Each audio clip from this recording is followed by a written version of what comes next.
Grapsody with Will, Phil, and Reg, trying to keep it real instead of what you usually get from these talking heads. It's Grapsody, we're here to fill the void. 3 black fans, different perspective, got to fill your voice. Coming with the podcast, talking majors, indies in between. Yeah, it's all that, and we're down with Fightful, better fall back. Coming for respect, we connect like a ball bat. No need to double check, these are all facts. You're listening to what's talk raps. You're listening to what's talk raps. Will, Phil, and Reg. Yeah, we're Grapsody, here to talk raps. Yeah, we're Grapsody, here to talk raps. Welcome, ladies and gentlemen, women, men, children of the congregation. Get your church fans out. It is I, Phil Lindsey. You know what it is. This is Grapsody. I'm here with my co-host on a Sunday morning. Righteous Reg, what's going on? Grown man, women, and babies. It is Sunday morning. It's Grapsody, baby. Righteous Reg, your favorite rapper, your favorite writer, your favorite podcaster. Phil, it's Sunday. I don't know. We're not used to this, but it feels kind of good, honestly. Yeah. I don't know if you were a part of a church-going family as a kid. I, at one point in my life, went to church every Sunday. Could not be avoided. Yeah, it almost feels weird being an adult, and I have not stepped inside of a church in Lord knows how long. No, Philip Lindsay, I, of course, have some trauma attached to this. When we were younger, check this out. Sunday mornings, there was a church that we would go to that was kind of around the corner. The pastor would pull up in a big white bus, and my cousin and I would hide from this guy, like, because we don't want to go to church, what? man. Like, we were like, yo, when we would hear the bus, we would run and hide. And bro, the pastor would come inside of our house, or our grandmother's house, because she was in on it, or I don't know what the hell was going on. She would let him come in and find us, like fucking hide and go seek. We'd be hiding like, oh my God, I'm not trying to go to church today. This is crazy. Why is this guy inside of our house? And a lot of the times he wouldn't find us, and then he would drive off. But trauma is now. I'm so confused by this story. Yes, seriously. He would do that, but he would do that at everyone's houses. He would go and get all the kids for Sunday Bible study, and he would wrangle them all up and put them in this big giant bus. And we were like, yo, no, I'm out. I'm not doing this. But yo, and my grandmother would just laugh, dude. She just laughed. She was like, this is funny. But like, this is trauma, Wilma. Why are you doing this to me? That's very weird. That's kind of like the Pied Piper of pastors, with straight up going and picking up people in this big bus and forcing them to go to church. That's crazy. I'm saying that trauma is still with. I still think of, like, when I see a bus, I'm like, oh, it's him again. He's back. He's back. Yo, that is crazy. Yeah, I didn't have it. I didn't have that kind of experience, but my father grew up in a very religious family. 3 of his brothers are pastors. Very Baptist family, and then my mom is Catholic. My grandparents were Catholic, so it was unavoidable growing up. I was going to be in church. Went to Catholic school, unfortunately, for. I think your mic might have dropped out, Phil. Okay, can you hear me?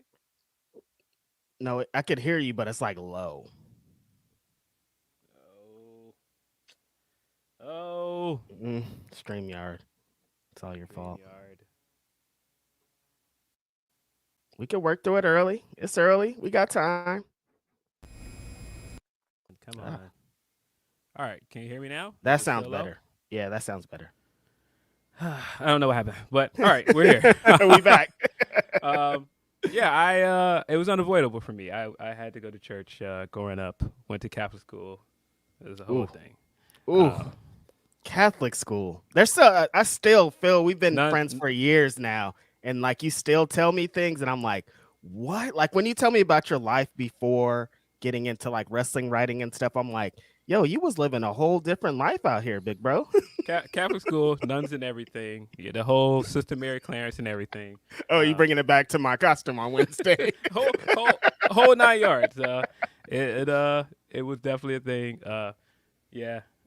So yeah, Sundays feel weird without going to church. Also feels weird with my mother was a very big gospel listener as well. So Oh yeah. every Sunday, had to listen to gospel music. When did you stop going to church? Pretty much when I moved out on my own.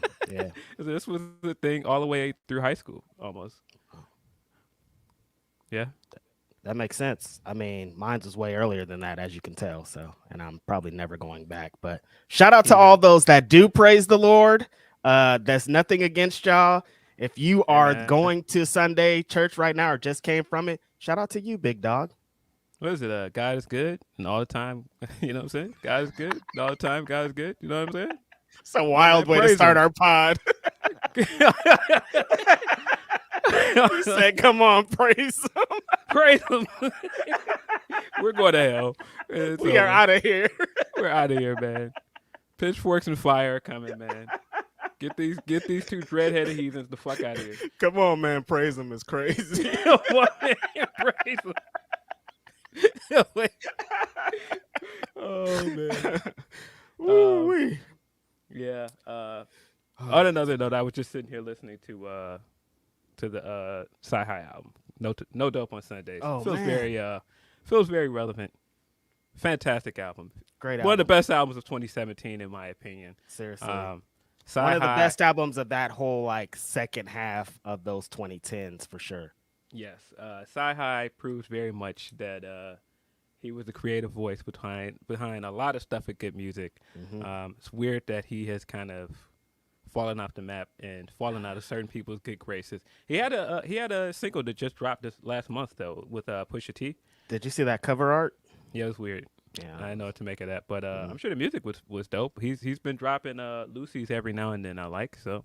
Sci-Hi is dope, man. The issue is he's been hanging around Kanye for so long that he's taken along Kanye traits. So he's just don't tweet, don't talk, just put the music out. That's all we want to hear. But he's and all these other things, and people are they're seeing that, and it's a turnoff, which I get.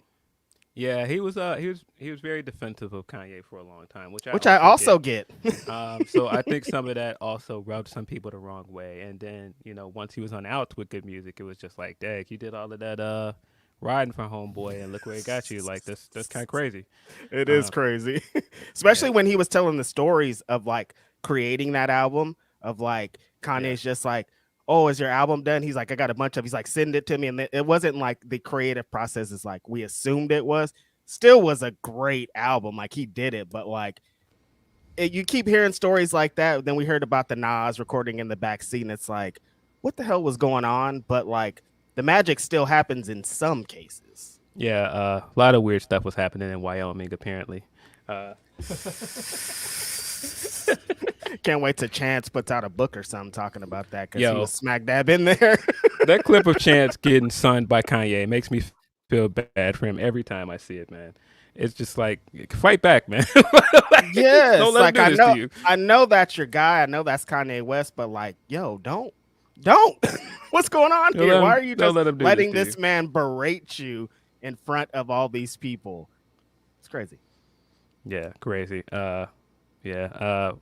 Speaking of hip hop, the first female rapper to be inducted into the Hip Hop Hall of Fame, Missy Elliott. Congratulations. Seeing her get her flowers, seeing all of those people giving it up to her, all of the people that were at the ceremony giving it up to her. Flavor Flav was in the building. This guy's just everywhere singing the national anthem. He's just everywhere, man.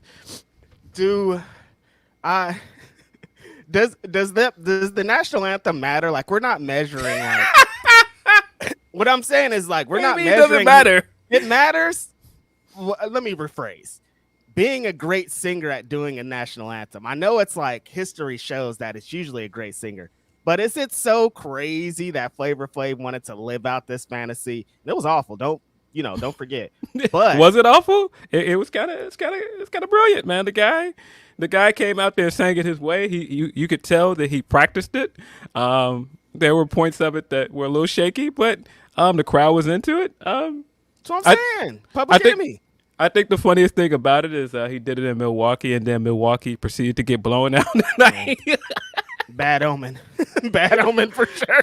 But man, shout out to Flav. He said that was always a dream of his, and he got to accomplish it. Scratched it off the bucket list. And And he did it at Flav. He didn't go out there and like ad lib it up. He just sang. He threw some embellishment on it. What a moment, man.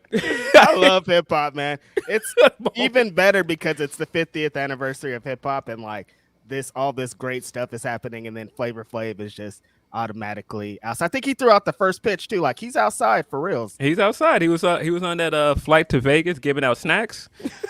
You didn't see that video? I didn't see that. No, he was like walking up the aisle, like giving out snacks, man. Like he's outside. Shout out to Flav, man. That guy has had a career, Philip Lindsey. From not just a career, just this guy's lived a life, man. A life, He's lived a life, bro. Like if he just stopped at being in one of the most influential hip hop groups of all time, like he defined a genre. If we just stopped at Public Enemy, it'd be fine. But there's so many other things, like him in New Jack City, just what he did for reality TV. He created reality TV. Him and the homegirl were like the lead of reality TV for so long. Yeah. Shout out to Flav, man. Shout out to Missy Elliott. Congratulations. I wanted to get into Missy though, because we've talked on this and Ask Grapsody about like moments in time and people creating in hip hop specifically, because that's our thing. But like 96, 97, 98, when Timbaland and Missy Elliott were outside cooking, when Missy came out, it was like everything flipped, because like there was kind of this perception, as always, of women rappers, women R&B singers, women, all these things. And Missy came out and she can do all that stuff, and she produced, and she was just like the total package, but people couldn't get behind her look because it's awful. She's a dark-skinned. She was heavier set and all these things, so people couldn't get it behind her. But the music was continuously incredible. Every time she would put out a new song, it was a bigger hit. When The Rain came out, I was like, this is like, what is this? Like, my ears couldn't process the production, what Missy was doing. I'm like, who are these people? And then they came and changed the entire game. And then she had like a dope, like, I'm super hip hop. And then she had like this super huge crossover with like Get Your Freak On, where like the whole world was like, Missy Elliott is the greatest of all time. And it's like, that's just like a little piece of the greater things that she's done in hip hop history. But shout out to her. She definitely deserves exactly what this was. Yeah, there's no artist in hip hop like Missy Elliott. No artist that has multi-talented like her. Producer, songwriter, rapper, innovator of videos. Like her videos changed like hip hop, and she deserves her flowers, man. She also looks great. Looks very healthy. Yeah. Very happy for that. Man. But yeah, you're absolutely right. When them Virginia boys hit the streets in '96, like her, Timbaland, Pharrell, like all of those guys that they had in the dungeon, Genuine, Aaliyah, all of those people hit the streets. Yeah, eventually, it was they hit hard. Virginia hit hard, man. They tore it down. They dominated the industry. Like Timbaland, when he got with like JT and Nelly Furtado, like it was all the way man. Over. Like you could not turn on the radio without hearing the Timbaland jam. And then Pharrell, I mean, he's probably the Neptunes probably benefited the most, I think, out of that, as far as like hip hop, because when they came out, like again, like the whole world changed when Nori came out with what, like people were like, what is this? What is this? I still can't get over that story of him making that beat for Michael and Michael Jackson, by the way. Yes. And he played it for him. He was like, "No, I don't want that. I want something like Super Thug." Like, yo, what? Nori shit. I want some Nori shit. Like, that's crazy.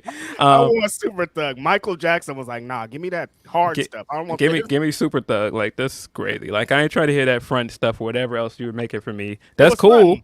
That's cool and all, but I'm trying to get Super Thug. Like it was fronting apparently in the story that like he was trying to pitch him fronting, and Mike was like, "Nah, but damn, fronting though is like up there for me, man. That's a classic. Wow, all-time Hove record as well. Hove verse, which Volume 2 also had a lot of discourse this week because it just turned whatever amount of years old it is. Sorry, I don't have it in front of me, but I think it came out in 98, so 25 maybe. Yeah, something like that. Had to have been like 98. Mm-hmm. You're right, because so Volume 1, I got all of this discourse this week. And of course, every time we get Volume 1 discourse, it's kind of like, man, this album was 2 mistakes away from probably being a classic album. I know that our ex co-host was like, Sunshine's not that bad. It is. Don't believe him. It's one of my least favorite Hove songs. Not just one of my least favorite Hove videos, but I just am not a big fan of that song. The issue is it's Hove. You know what I mean? Like if it was any other rapper, it'd be okay. But that's like following up Reasonable Doubt with that was like, what are you like? You're Hove. You know what I mean? He was already being the person that we think he is now. And to come out like all the way out of left field with this crazy Hype Williams video and all these colors and stuff, and people are breakdancing in your video, you're like, what happened here? It was him trying to do the shiny suit stuff of that era, and then I just wasn't a big fan of the song. I wasn't a big fan of the Madonna flip either. I'm sorry, the Cyndi Lauper flip of the I Know What Boys Want. I was like, nah, I'm good on that. Those two songs, but still classic record. Imaginary Players, Friend or Foe, like these are like some of the most well-known Hove records on there. Lucky Me, fantastic album. But yeah, Missy Elliott deserves her flowers. I still think of like 702 and all of the acts that she was attached to, that she wrote songs for. Just how big he how was. Not even a song, just her coming on the record and doing he how. With her little dance, she would come on the stage. She was hard. Love Missy.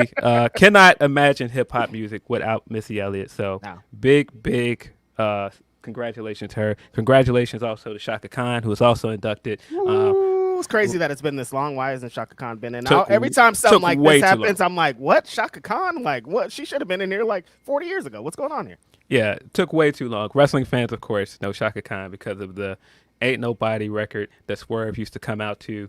I still don't think we'll see that again anytime soon. You guys give it up. I think it's over.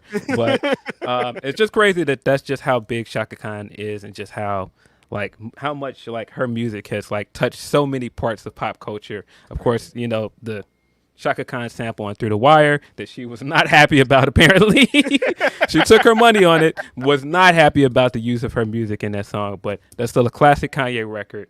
And we have just so many other things that Shaka Khan brought to music. Of course, she had her come out and sing with her during her induction performance. So congratulations to her. Yeah, there's a Questlove Supreme podcast with Shaka Khan, and she just like an amazing lady, and she's just been through so much, and also like will choke you. Like she's like hard too. Like, at the same time, like she don't fuck around. Like she gets into the Kanye stuff too, and it's like it feels like he tricked her. So I'm like, damn, man, like it upsets me, but I'm like, damn, Through the Wire is really hard though, and it worked. So it's like, I don't know. His career wouldn't have took off the way it did without Through the Wire. There's no, there's may eventually, but like not like it would have, like Through the It was Wire a moment. did. It's like it's just everything attached to it, the car accident and everything. It wouldn't have took off the way it did. Man, I remember that. I used to go on the SOHH message board. Yeah, I remember going on there one day and it being like, Kane West is in a car accident. I was like, wait, who is Kane West? I don't know who this guy is. Kane West is in a big car accident, blah, blah, blah. He was doing this. And that's the first time I ever remember hearing about Kanye. And then like Through the Wire came out really soon after that. And I was like, whoa. And then I like started getting to his mixtapes, and it was like, again, another moment. It's like all these things are so connected. And then like pretty much everybody we talked about is all kind of connected too. Like Kanye's connected to all the Virginia crew, and like the tree that comes from the Virginia crew is like crazy. And shout out to Mad Skills too, because he needs to be mentioned in the Virginia conversation too. Yeah, I mean, Kanye for me, first time I ever heard of Kanye, of course, was like production stuff, H to the Izzo, all that stuff off of Blueprint, but also the We Are the Champions record. Like, oh yeah, that's right. There was a time, man. But a different time, man. Again. We're old. I'm sorry. Why'd you do this? Yeah, we are old, you guys. Let's talk about Lil Pump. Lil Pump's not even relevant anymore. Speaking of young, while we're talking to hip hop, I listened to the J. Cole and Lil Yachty podcast.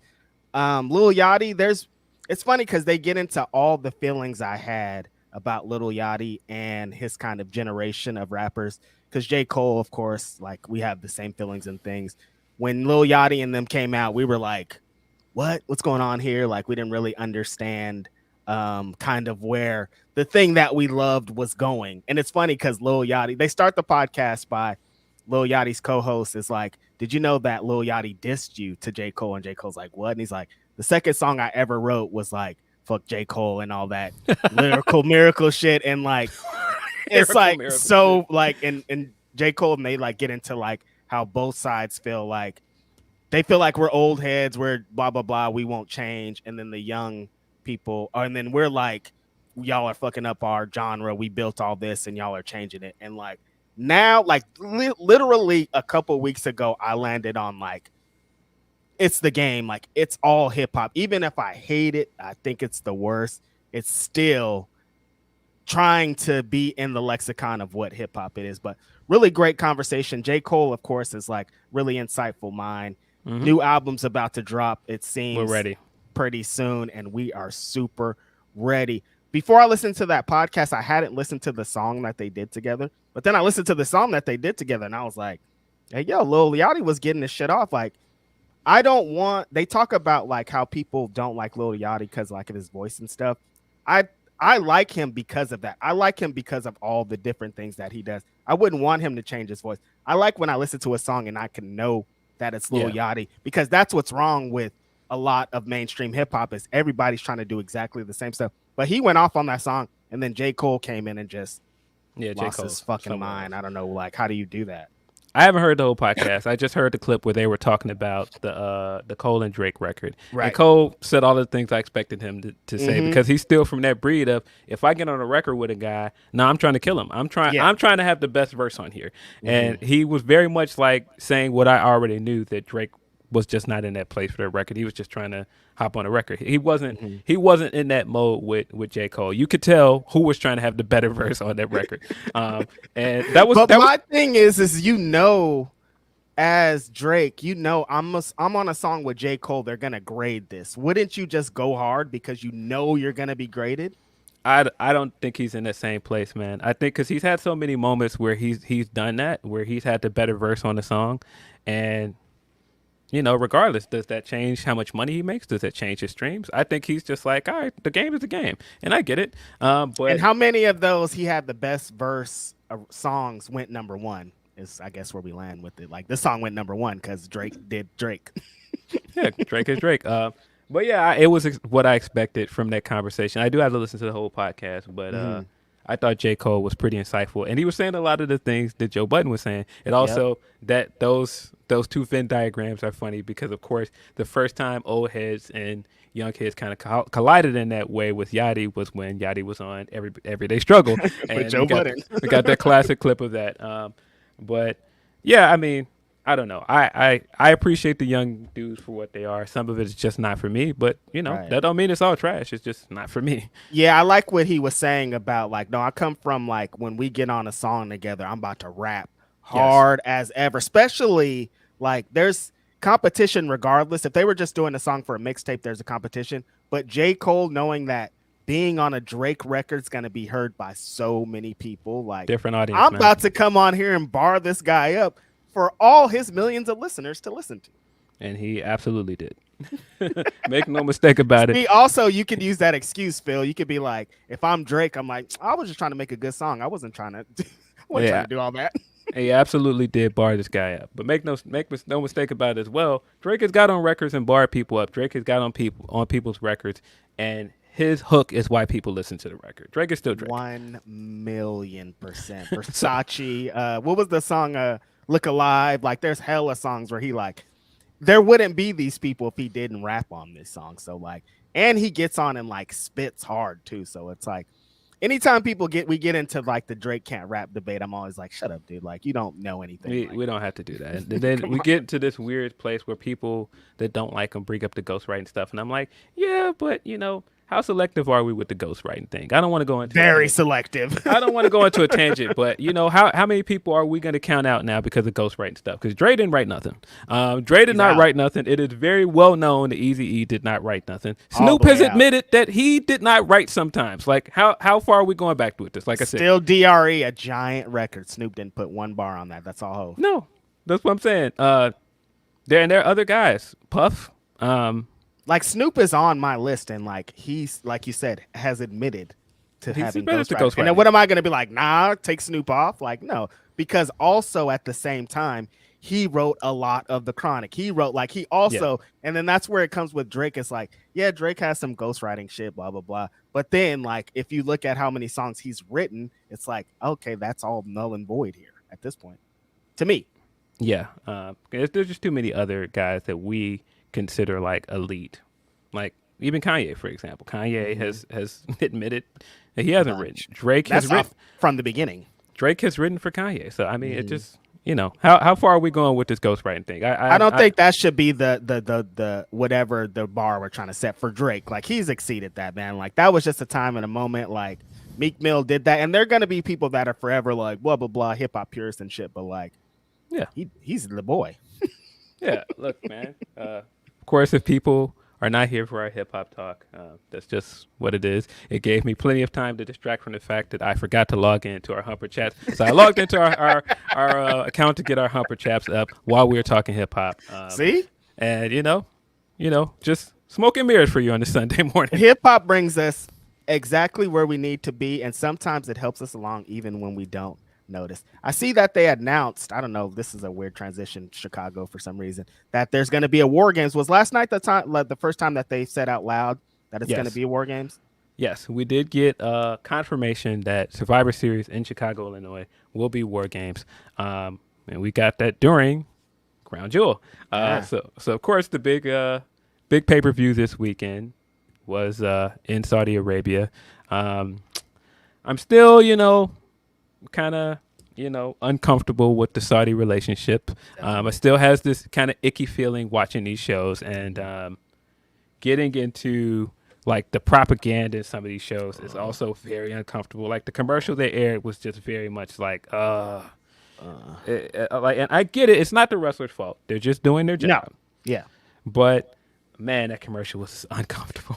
I think it was an airline commercial, right? There's a lot of it. This started last week because I watched that Tyson Fury and Francis Ngannou fight, and it was in the same place, and they were doing kind of the same stuff. The ring came from underneath at one point. It felt like, remember we used to watch movies in the 80s, and then they're like, in the 2000s, shit's going to be in this dystopian, crazy-ass society where life is like this, and you don't control yourself, and you're controlled by planets and robots and all this shit.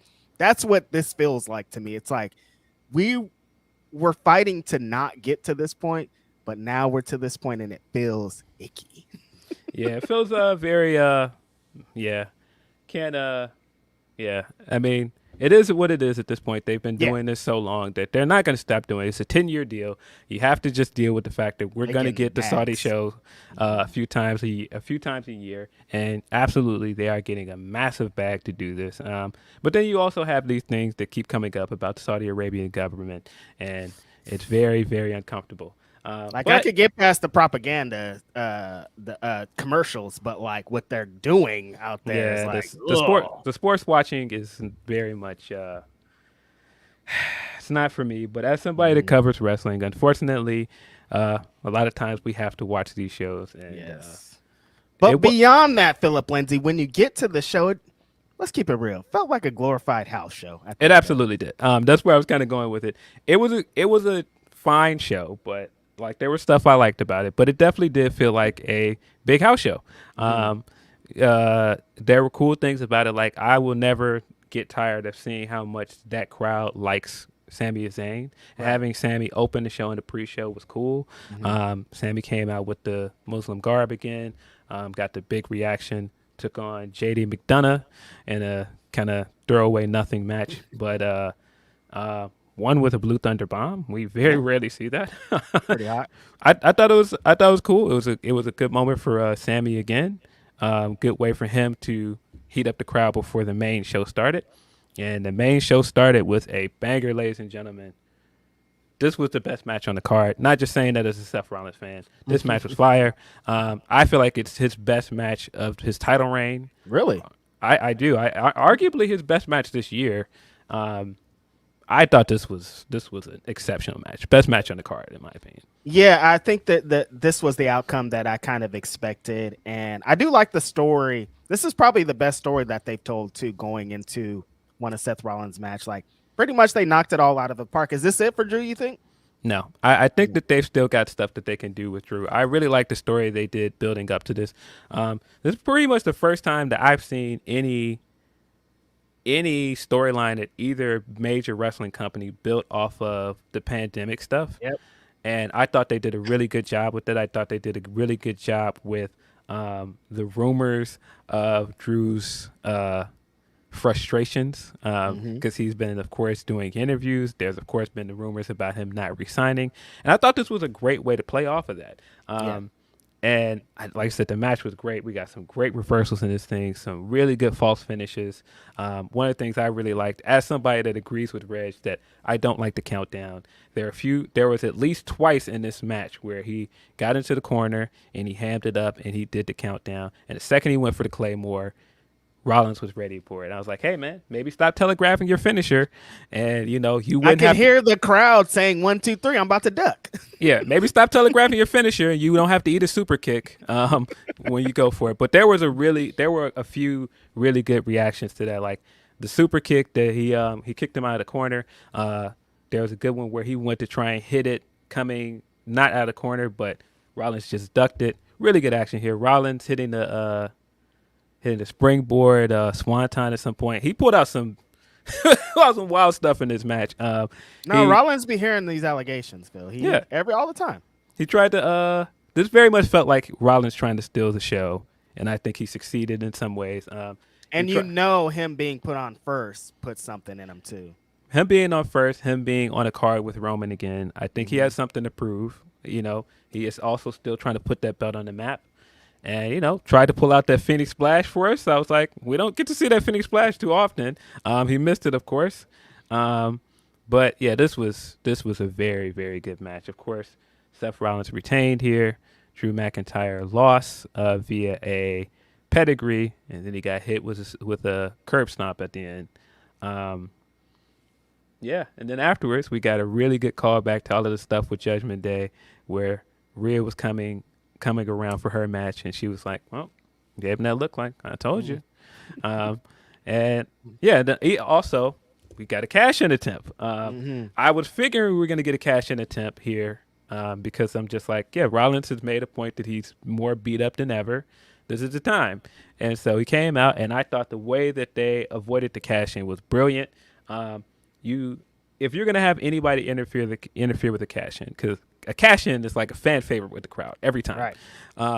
Bring out the guy that the crowd loves and make him look like a hero here. And I thought this made Sammy look great. So Sammy came in and stole the briefcase, and the second he jumped in the crowd, you would have thought that this guy was like a revolutionary. They surrounded this guy like he was the greatest hero in the world. I thought that was a brilliant way to avoid the cash-in. I thought it was a brilliant way to make the cash-in still feel like a looming threat to Rollins.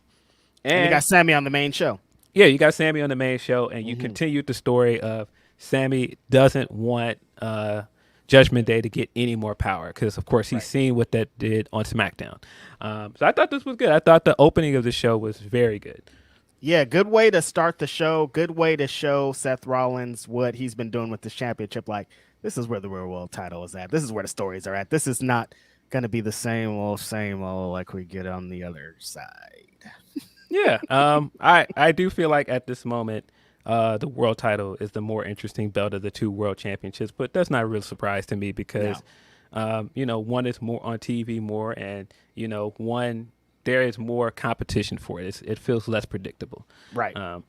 But yeah, speaking of Rhea Ripley was next up in a fatal 5-way match going up against, let me get this right so I don't miss anybody, Nia Jax, Raquel Rodriguez, Shayna Baszler, and Zoe Stark. I thought this was good. I thought Rhea came out looking like a big star with the big entrance. She had the Saudi guys come out with the incense. I don't know all of the symbolism for it, but it did very much feel like in this country where it's very male dominant, it was just like a bunch of men giving it up to this woman, almost simping for a woman. I thought it was good. I thought this was of course, very touchy political stuff with there. Yeah. But I thought this was a good way to make Rhea look like a big star. She doesn't get enough of the title matches on pay-per-views, in my opinion. But I think when she does, she looks like a star.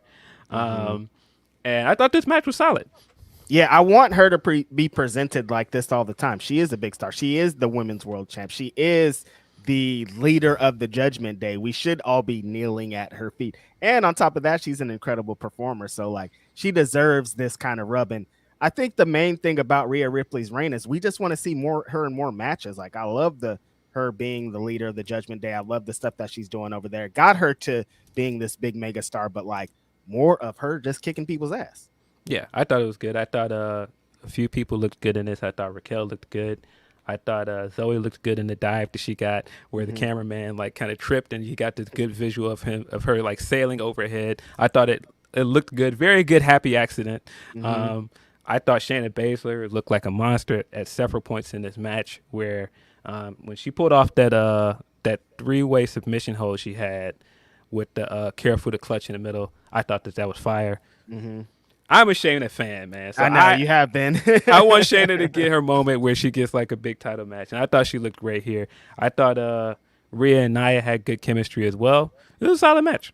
Do we have enough women's things going on to have a women's World Games match? I guess that's a better story to ask after the other title match. I'm not sure how they're going to build to that. I'm not sure. I think that there are stories you can kind of, build up to in the next few weeks, because it's in 3 weeks. So maybe, I don't know. It seems like they're kind of building some like faction stuff on SmackDown. Maybe they're going to go with that. I don't know. But as far as this match went, it was fine. Then a very interesting match with John Cena going up against Solo Sikoa. The story here is, of course, John Cena has not won a singles match this year. And I can see why. So he got this match against Solo Sikoa here. We got the promo on Friday of raspy John Cena selling the Samoan Spike. And, he did the usual John Cena stuff. He came out and, drags his opponent. Kind of looks like he buries him a little bit. And I was like, man, where are we going with this? Is Solo just going to lose? Boy, I did not think we were going where we went with this match. What did you think of this? The way that they were building this up, I was like, damn, they're going to give John Cena this really dumb win over Solo, who doesn't need to be losing to John Cena at this point. John Cena's out here doing these crying promos, doing all this stuff. And I'm like, this is going to be really dumb. Then we get to the match and I'm like, wait, okay. So after this match, I do believe that you're a loser, right? Like that's how I am. You should retire from this. You took 100 Samoan spikes. He did does he have a finisher anymore? Like, I know Super Cena, like that's his thing. That's what he does. He defies all odds, but like this was a protected finisher and you killed it. Like, not only did he destroy you 20 times in the match, and the build up to this was, don't let him hit that Samoan spike. I can't even talk. He hit you with 20 Samoan spikes in this, and then you get up and do this big pageantry. Is this my last time? Everybody praise me. Walk out. Is this not the selling. end? Mama told me one day it was gonna happen, but she never told me when. It should be the end, John Cena. We're done here, brother. But yeah, he does all this, and I'm just like, what about his finisher? What about the protection? John Cena, I get it. There's a story that came out this week of him being like, oh yeah, I did get permission from SAG. And people were like, I'm glad he did. I'm like, did you think he didn't? Like, would you thought he was just going to go to WWE and be like, I'm here. I don't care. I don't have to talk to anybody. Just funny stuff. But like, we're good here, Phil. Like, these matches are playing. Like, this is the most house show match of the whole show, because like John Cena's in cruise control, and like, do we need John Cena in cruise control? It's like, that's the way we want to finish out his career. I'm not into it. There were some things I enjoyed about this match. This was a very, very weird match, though. We started this match with John coming out and doing limb work, which I'm just like, John Cena doing limb work in 2023 is wild. And for nothing. So he was trying to work that arm so that he couldn't do the Samoan strike. I mean, Samoan Spike. I mean, he worked that arm, and then he went into the 5 moves of doom, and I thought the match was over.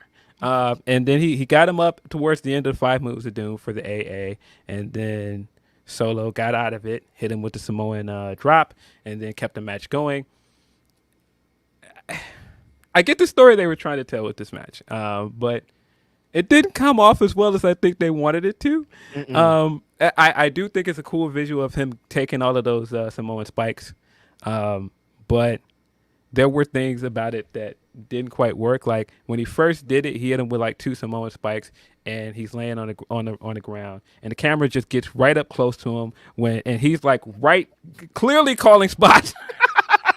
Clearly calling a spot right in the camera, while he's supposed to be like laid out from like 2 or 3 Samoan spikes. It's John Cena. They still don't know. It's been so long and they still don't know. This man's about to be loud in here. Do everything you can to avoid this. Yeah, and so, then he continues to beat down. I like the idea that Solo got this big win of him. I like the story of John Cena saying that I haven't gotten any wins this year, and so I don't deserve to challenge Roman again. I have to get back to that place. I have to get to a place where I can even win a singles match. And he thought he was going to get one up over Roman's enforcer. And no, he ended up getting his ass kicked. I feel like, yeah, this was honestly like the most brutal beating this guy has taken probably since the Brock Lesnar beating, where he like made him bleed the hard way. Wasn't as impressive, but I got the message they were trying to take. Like you said, he took a bunch of Samoan spikes. It didn't quite feel like it didn't feel as emphatic as it should have felt, but I like where they're going with it. I like very much that Solo avenged Umaga, because Umaga should have won the match. Yep. So I very much love that Solo got one back for the ancestors. He came out afterwards with the big thumb up, talking that talk. I liked all of that stuff. Do I think it's going to do for Solo what it should? Maybe not. Do I think that John Cena is done after this? Absolutely not. I think that we will see John Cena again. He's done this too many times to us. He's taken beatings before and did his little sad walk of shame back up the ramp, and then he just ended up coming back. So see you later, Stu. I'll see you next time. Yeah, we'll see you next time in the next couple of weeks. Come back and do the big run. Like, all right, bro, we get it. You're doing it again. That was funny as well. At the start of that match, when he came out and did his big Cena entrance, getting the big crowd pop, getting the John Cena sucks chance and everything, and he's like walking around with the camera like he usually does. And he's like, "We got a good crew this time, Stu. We're ready." And then he like takes this ginger run down to the ring, where it's just like, this is definitely not the same Cena, man. Like Cena's definitely aged. It was very apparent here. Head down to, I've been seeing a lot on TikTok, the internet, wrestlers, bald man alike. Head down to Turkey. They're doing this new thing where they they put in like, they could get you in the back, they can get you in the front. Like people are coming back. Like women were going for BBLs overseas. Men are going to Turkey to get that hairline right, to get that back right here done up. You don't need Beijing anymore. They're like actually putting them in. I've been hearing about men getting them tattooed on now. Like it's it's crazy. Like some of these videos I see on Facebook and TikTok on the internet of what these barbers can do is crazy. Some of these videos are wild. Just go to Turkey and get it done. I'm telling you. I'm going it when mine start falling out. Yeah, some of these videos are wild, man. Some of these guys like going in with like a whole George Jefferson and coming out with like a full head of dreads. Like it looks insane, man. There's some dudes that go in looking like an 80-year-old man and they're coming out looking like a 35-year-old man. I'm like, what were y'all doing in there? Yeah, weird.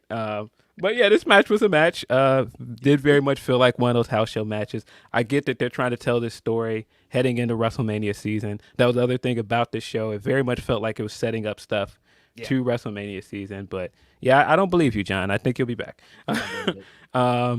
Next up, we had Logan Paul going up against Rey Mysterio. I thought this was fine. I thought that I like the finish. I thought that Logan looked impressive here as usual. He's a very athletic guy. He's taking the wrestling well. I thought in some places it looked a little clunky. Not really my favorite Logan Paul match, but I thought it served its purpose. It had good story stuff there. I thought the finish, like you said, was probably the most interesting thing about it.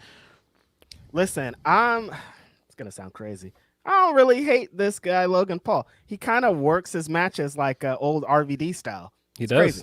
He hits a big he hits a big move, takes it all in, hits his next big move. I'm like, yo, he kind of works a style like RVD. I'm not mad at it. This was a outcome we kind of knew was happening, Phil. You know that they want to have the commentators are putting it over. It's going to be great to have this championship all overseas, this championship on Impulsive. Like, we knew what time it was, and it wasn't that surprising. Them hamming it up online, being like, he's only had 8 matches and all this stuff is like, I don't care.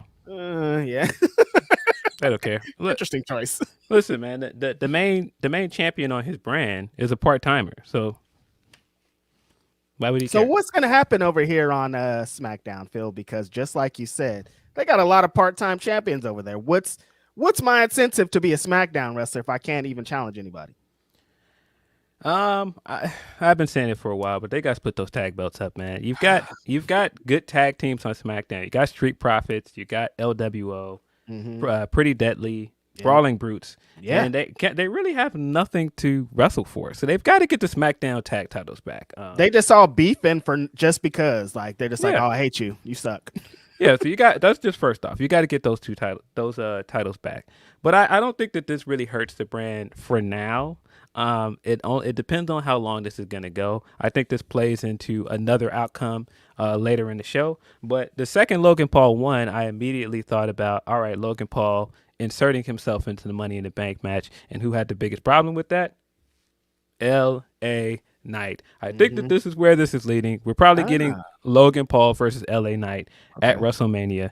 I don't know what they're going to do in the meantime to get to that match, but I'm interested. I'm interested to see what Logan Paul is going to do as like a mainstream guy, crossover guy with that belt. I think that could be good for the company. That's the kind of stuff that they care about. Yep. He's going to obviously take the belt to his podcast. He's going to, show up other places with it. So that could be good for them. That's good for their pop culture imprint, blah, blah, blah, blah, branding, boring stuff. So, yeah, I think that can be good. And Logan Paul is a massive star, a massive influencer. I think him having a belt makes sense. You weren't going to put a world title on him. This is the closest you were going to get to it. Triple H has made a concerted effort to make the mid-card titles matter again. So I think this makes sense. Now, of course, people that don't like this guy, you're going to hate it. And you're supposed to hate it. This guy's a bad guy. The way he won, he used the brass knucks to win again, just like he did in the Ricochet match. You're supposed to hate it. And then he cheated against one of the most well-liked wrestlers in the world, and Rey Mysterio. I love the stuff afterwards where Rey's just like, I know what you did, Logan. He's like, I don't know what you're talking about, man. I had a great match, buddy. It's honored to be in here with you. What you talking about? Yeah, good stuff all around, man. I like I think Rey Mysterio is a perfect guy to put in this position just because what you said. He's beloved, and it didn't hurt him one bit being beat by Logan Paul. It's just like aids along the story. Yeah, and I very much like that they've always had a plan for Rey Mysterio after he won the chance to be U.S. champion. Because if you remember, that was supposed to be Escobar's match, and Escobar acted like he didn't care about that. He acted like, man, I just love Rey Mysterio so much. I just appreciate him so much. And the more and more I watch you hug up on this guy and all this other stuff, I'm like, you really feel that way, bro? I don't know, man. You're having it up a little bit, man. So I very much felt like this Escobar heel turn was eventually coming. This feels like the first smoking gun in it because, of course, whoever that guy is that helped Logan Paul in this match, he brought the brass knucks and the prime drink on the side of the ring. He chased him out of the ring, and then unintentionally or intentionally, Escobar left the brass knucks on the side of the ring right there for Logan Paul to get them and win the match. I think it was very intentional. I think Escobar is going to end up being Rey's opponent down the line, maybe at WrestleMania.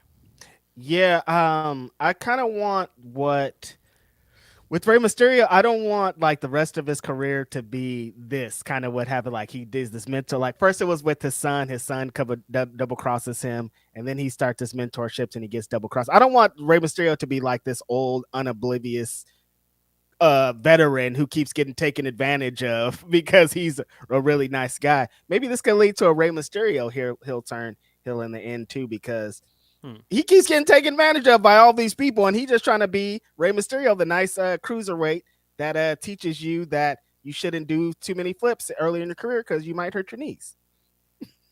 Yeah, I mean, I like the long term storytelling they're doing with this because they have done really cool things backstage, like the whole sharing mask thing, and some of the stuff that they've done to show that all of the luchadors see Rey Mysterio as like this legend and they revere him, and so I do think that this can be like the first time that we've seen like some really good storytelling and representation with Lucha Libre on such a big stage. And I think that is something, because that's been the thing that I've been thinking all this time with LWO. Like, it's cool. Like, they are like a focal point of SmackDown, but they don't really win any matches. They don't really have like the big storyline. I think that this can be the big storyline for this stable.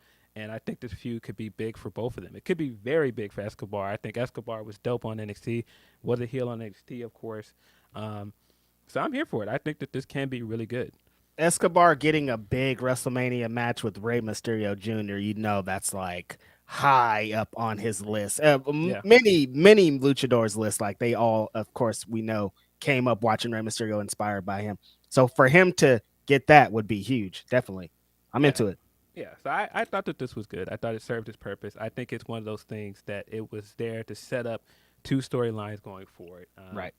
The ascension of LA Knight on one side, and then the Escobar stuff in another way. Mm-hmm. So I was here for it. The next match we got Io Sky versus Bianca Belair. I thought their match earlier this year was a bit better, the Backlash match, and I can't tell if that's because the crowd was better for that match. Yeah, it was. The crowd was into that match. The crowd was loud the entire time. Big loud Io chants throughout that match. This crowd. That's what it was, because they were cooking last night and the crowd just wasn't. The crowd was quiet, like dead silent for this match, and it was very distracting because they were working hard. And they did have some good stuff going in this match. I thought it was very smart early on for Bianca to tweak that knee, and then Io worked the knee for the rest of the match. We had some very grounded spots in the match. I enjoyed it, but it just felt like it just didn't hit that next level that I wanted it to. But it was good.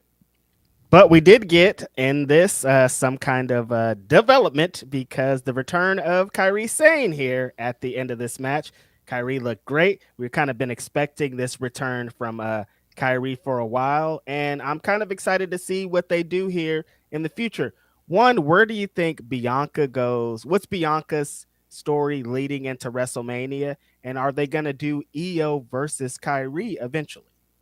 I'm not sure where they're going with this. They have so many angles that you can go with this.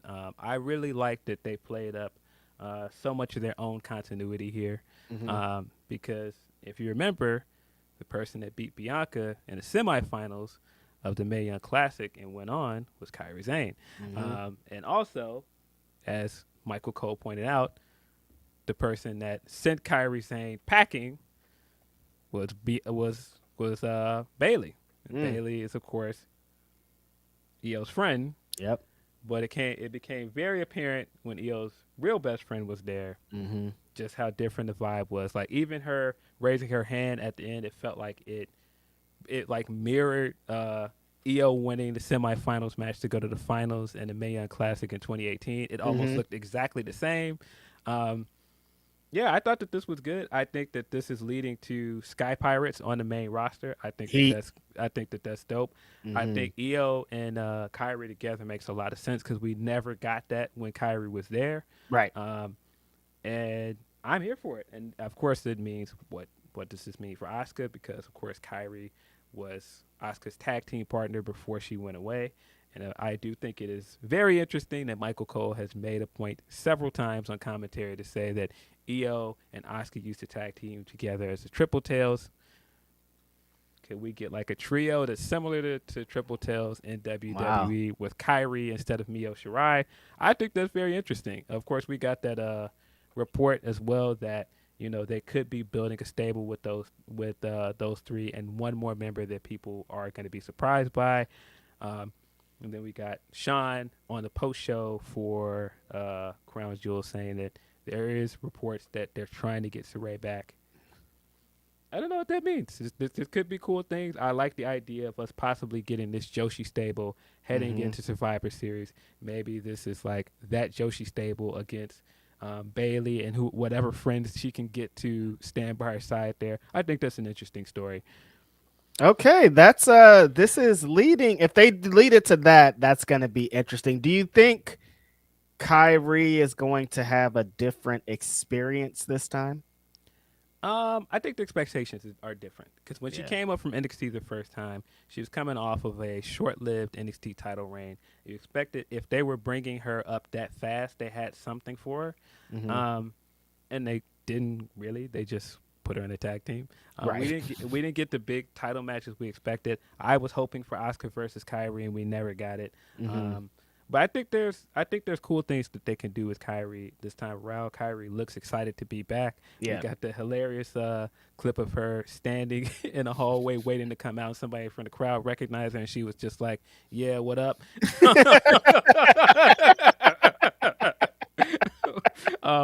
So I'm excited to see where this goes. I big Kairi Sane fan. I enjoyed her time in Stardom, but getting to see her again in the U.S. is interesting as well. I like that she scratched that itch of going back to Japan to work some of the Stardom women.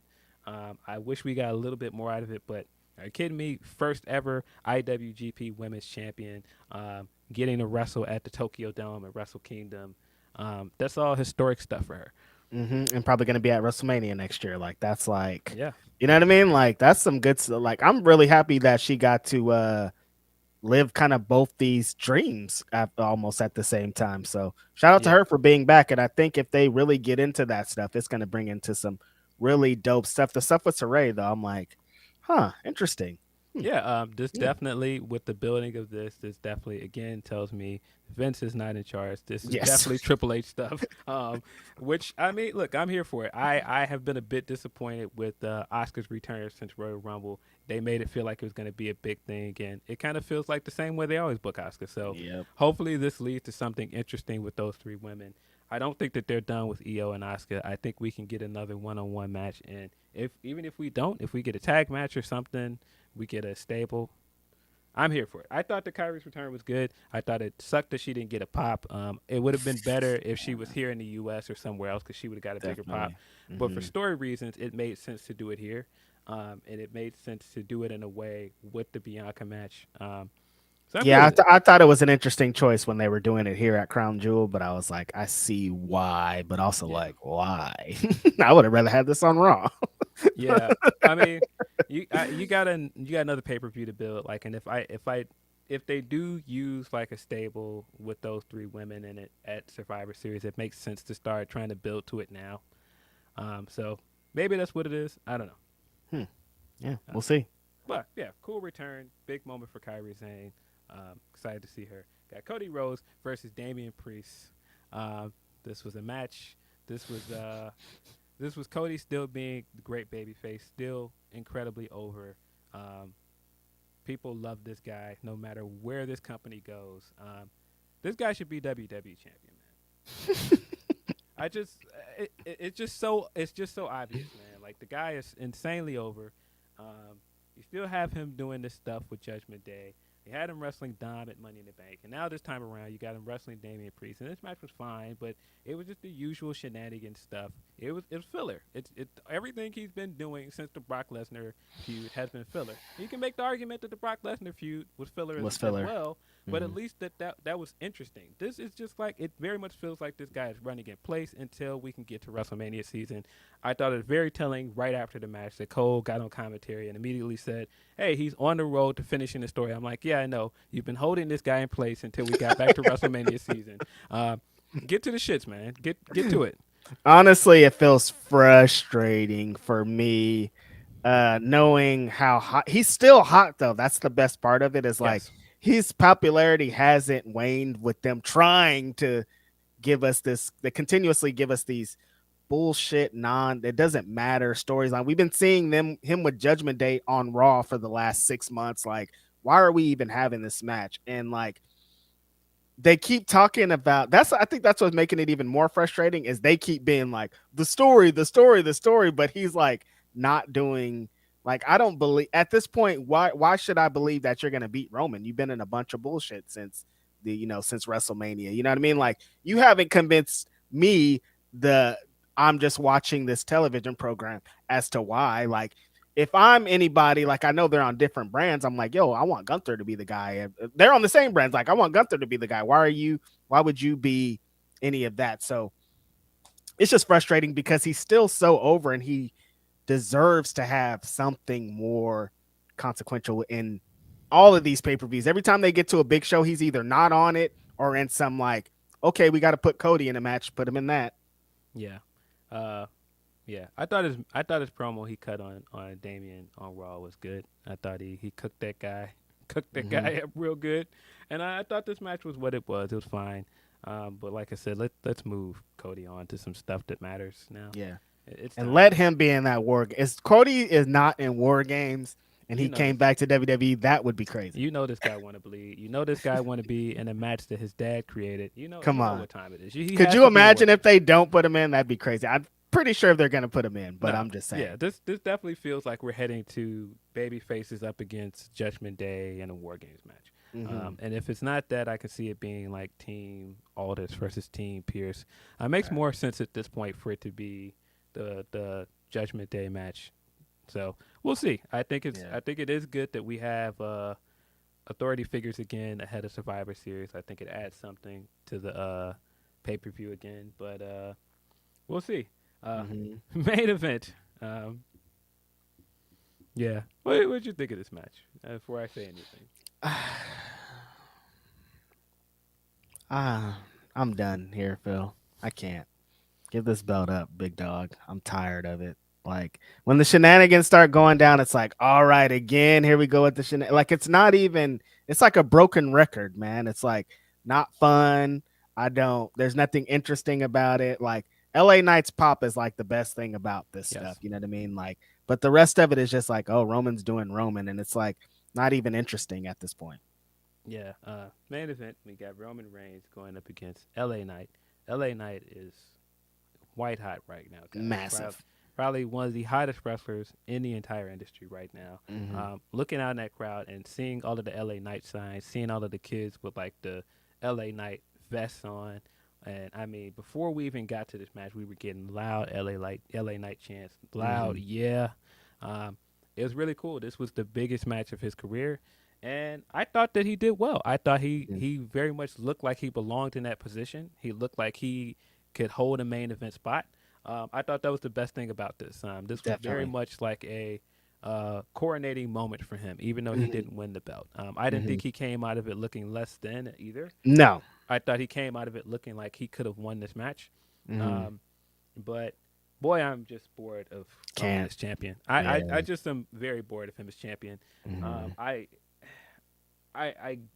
get you want to keep like a lot of these baby faces hot, and I get you want to keep this guy as like this hated heel. The chase. Yeah, I get it, but we've got to find another creative way to do a Roman match, man. All of his matches are so formulaic at this point. You know how it's going to go. It has almost all the exact same spots.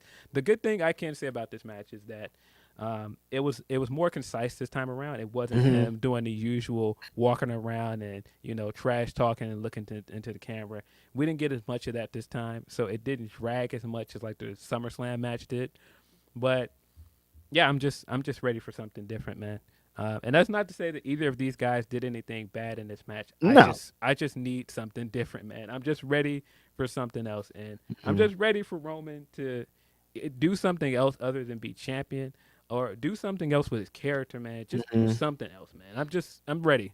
Yeah, just like you said, LA Knight, I think, did exactly what he needed to do. People have been wanting to see him in this position, and he excelled. But yeah, it's like, man, we're doing this again. We gotta yeah. And then Roman's leaving after this again too. It's like, you guys, probably not doing Survivor Series. What's going on here, man? Yeah, it's man.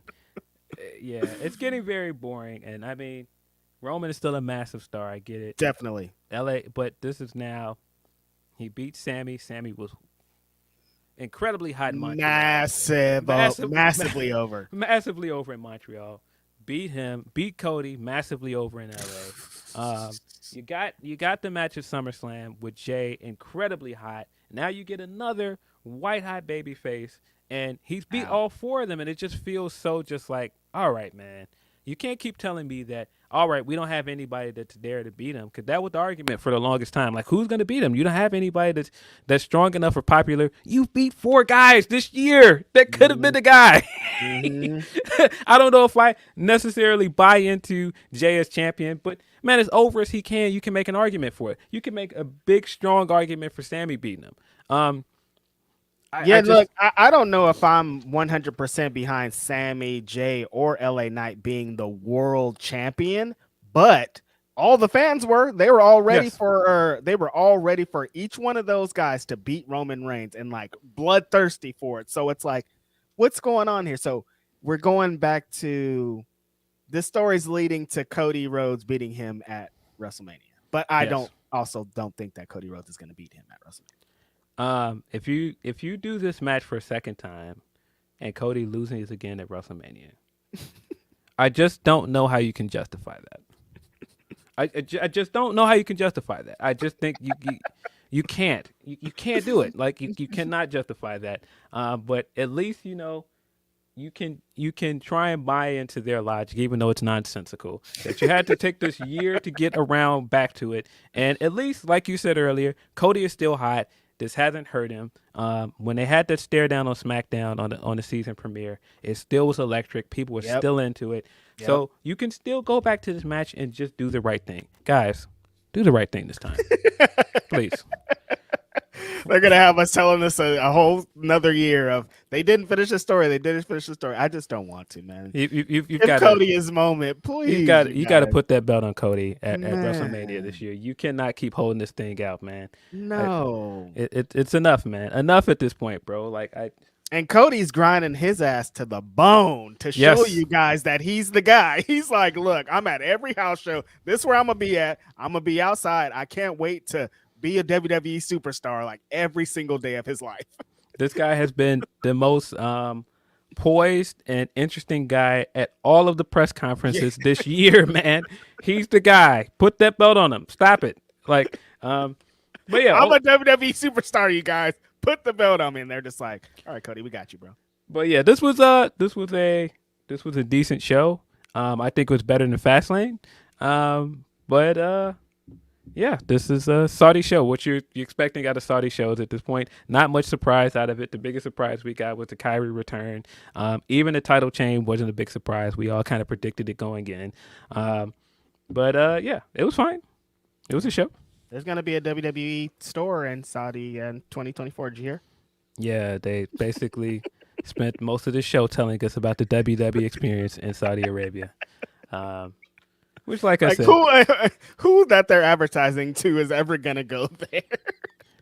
Well, I mean, we know what that's for. You're trying to continue to position Saudi Arabia as this travel destination, and it's just very, like I said, the propaganda is just very, very nasty and uncomfortable. But this is what it is now. People can't even go. Regular people can't even go to the shows, right? Isn't it like all the tickets are all given away? Like, I don't understand what's going on here, but I guess it's not really for me to understand. No, I understand exactly what's going on. You understand what's going on. Yeah, this was a good show. I guess it's a good chance. They brought in those bags with the $sign on them. It's not just like like in the cartoons. Yeah, they brought in the big Scrooge McDuck bags and put them on the table. And Vince McMahon jumped out of his chair with like the big $signs in his eyes. And you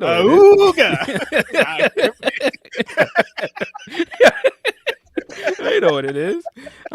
Yeah, this was a show. I enjoyed bits of it. I enjoyed it for what it was. Kids, this is a good time to get into some super chats and see what our listeners think. Definitely. We're gonna start with some super chats from our friend Reggie Simmons, who says, "What's up, Grapsody fam? Sunday coffee and Graps is a dope vibe." Definitely, that's the way you start your Sundays, and blunt, of course, if you do that. Our friend Bergov says, get it in. Get a little bit of a coffee cake. Mm-hmm. A little bit of coffee cake. Get the Edmonds. Still in the box? Phil getting this shit off. Happy Graps. This is from Graf. Happy Grapsody. Crown Jewel was mad, but LA Knight is shown like a star, interrupting Roman's 2-hour entrance to the contract signing and match. Thoughts? We talked a little bit about. Yeah, I'm very happy for LA Knight. I thought that he came out of this looking really, really good. This was a guy that at the start of this year had that lights out match with Bray Wyatt, and people thought he was cooked after that. That was this year? This was in January. There was a Royal Rumble. People thought he was cooked after that match. This guy has come out hotter than ever. Time is crazy as hell, man. That seems like ages ago. But yeah, no, he is white hot. As hot as you can get. As hot as you can. This is like, I don't understand wrestling, man. Like, this is this is what you want, dude. This guy is super hot. Everybody's there want him to win. Put the fucking belt on him or do something. I don't get it. Well, I mean, I do think that the coming out of this, because the second other story in the show was not just how well he came over, was Logan Paul's title match. And like I said, I think that we're leading to them getting their match. Hey, good for him. Yeah. Will Chisholm says, I can't stand the rain. Let's go, Missy. Yeah, shout out to Missy. Shout out to Missy. Classic record. Our friend Van Twin Blade, shout out for the very good super chat. Says Glory Pro is giving me a birthday present 5 days early. November 19th, Camaro takes the belt from Tank. On December 17th, Ethan Page is coming in for a charity show with Operation Food Search. And also, Reg and Mike got Damn the Dad this week. Yes, this week on Indeed, we got Damn the Dad. We're going to be talking Glory Pro, and it's going to be super dope. Yeah, I saw you guys had the new Pan-African Diaspora World Champion as well. Shout out to Suge. Go check out those 2 interviews. Yeah, Suge's so insightful, man. He dropped so many gems throughout that entire interview. So definitely go and check that out. Very proud of Suge and what he's doing right now. Will Chisholm also says, the problem is we don't get Drake and J. Cole on a song together. So you expect J. Cole is coming with some heat. That's Hip Hop 101.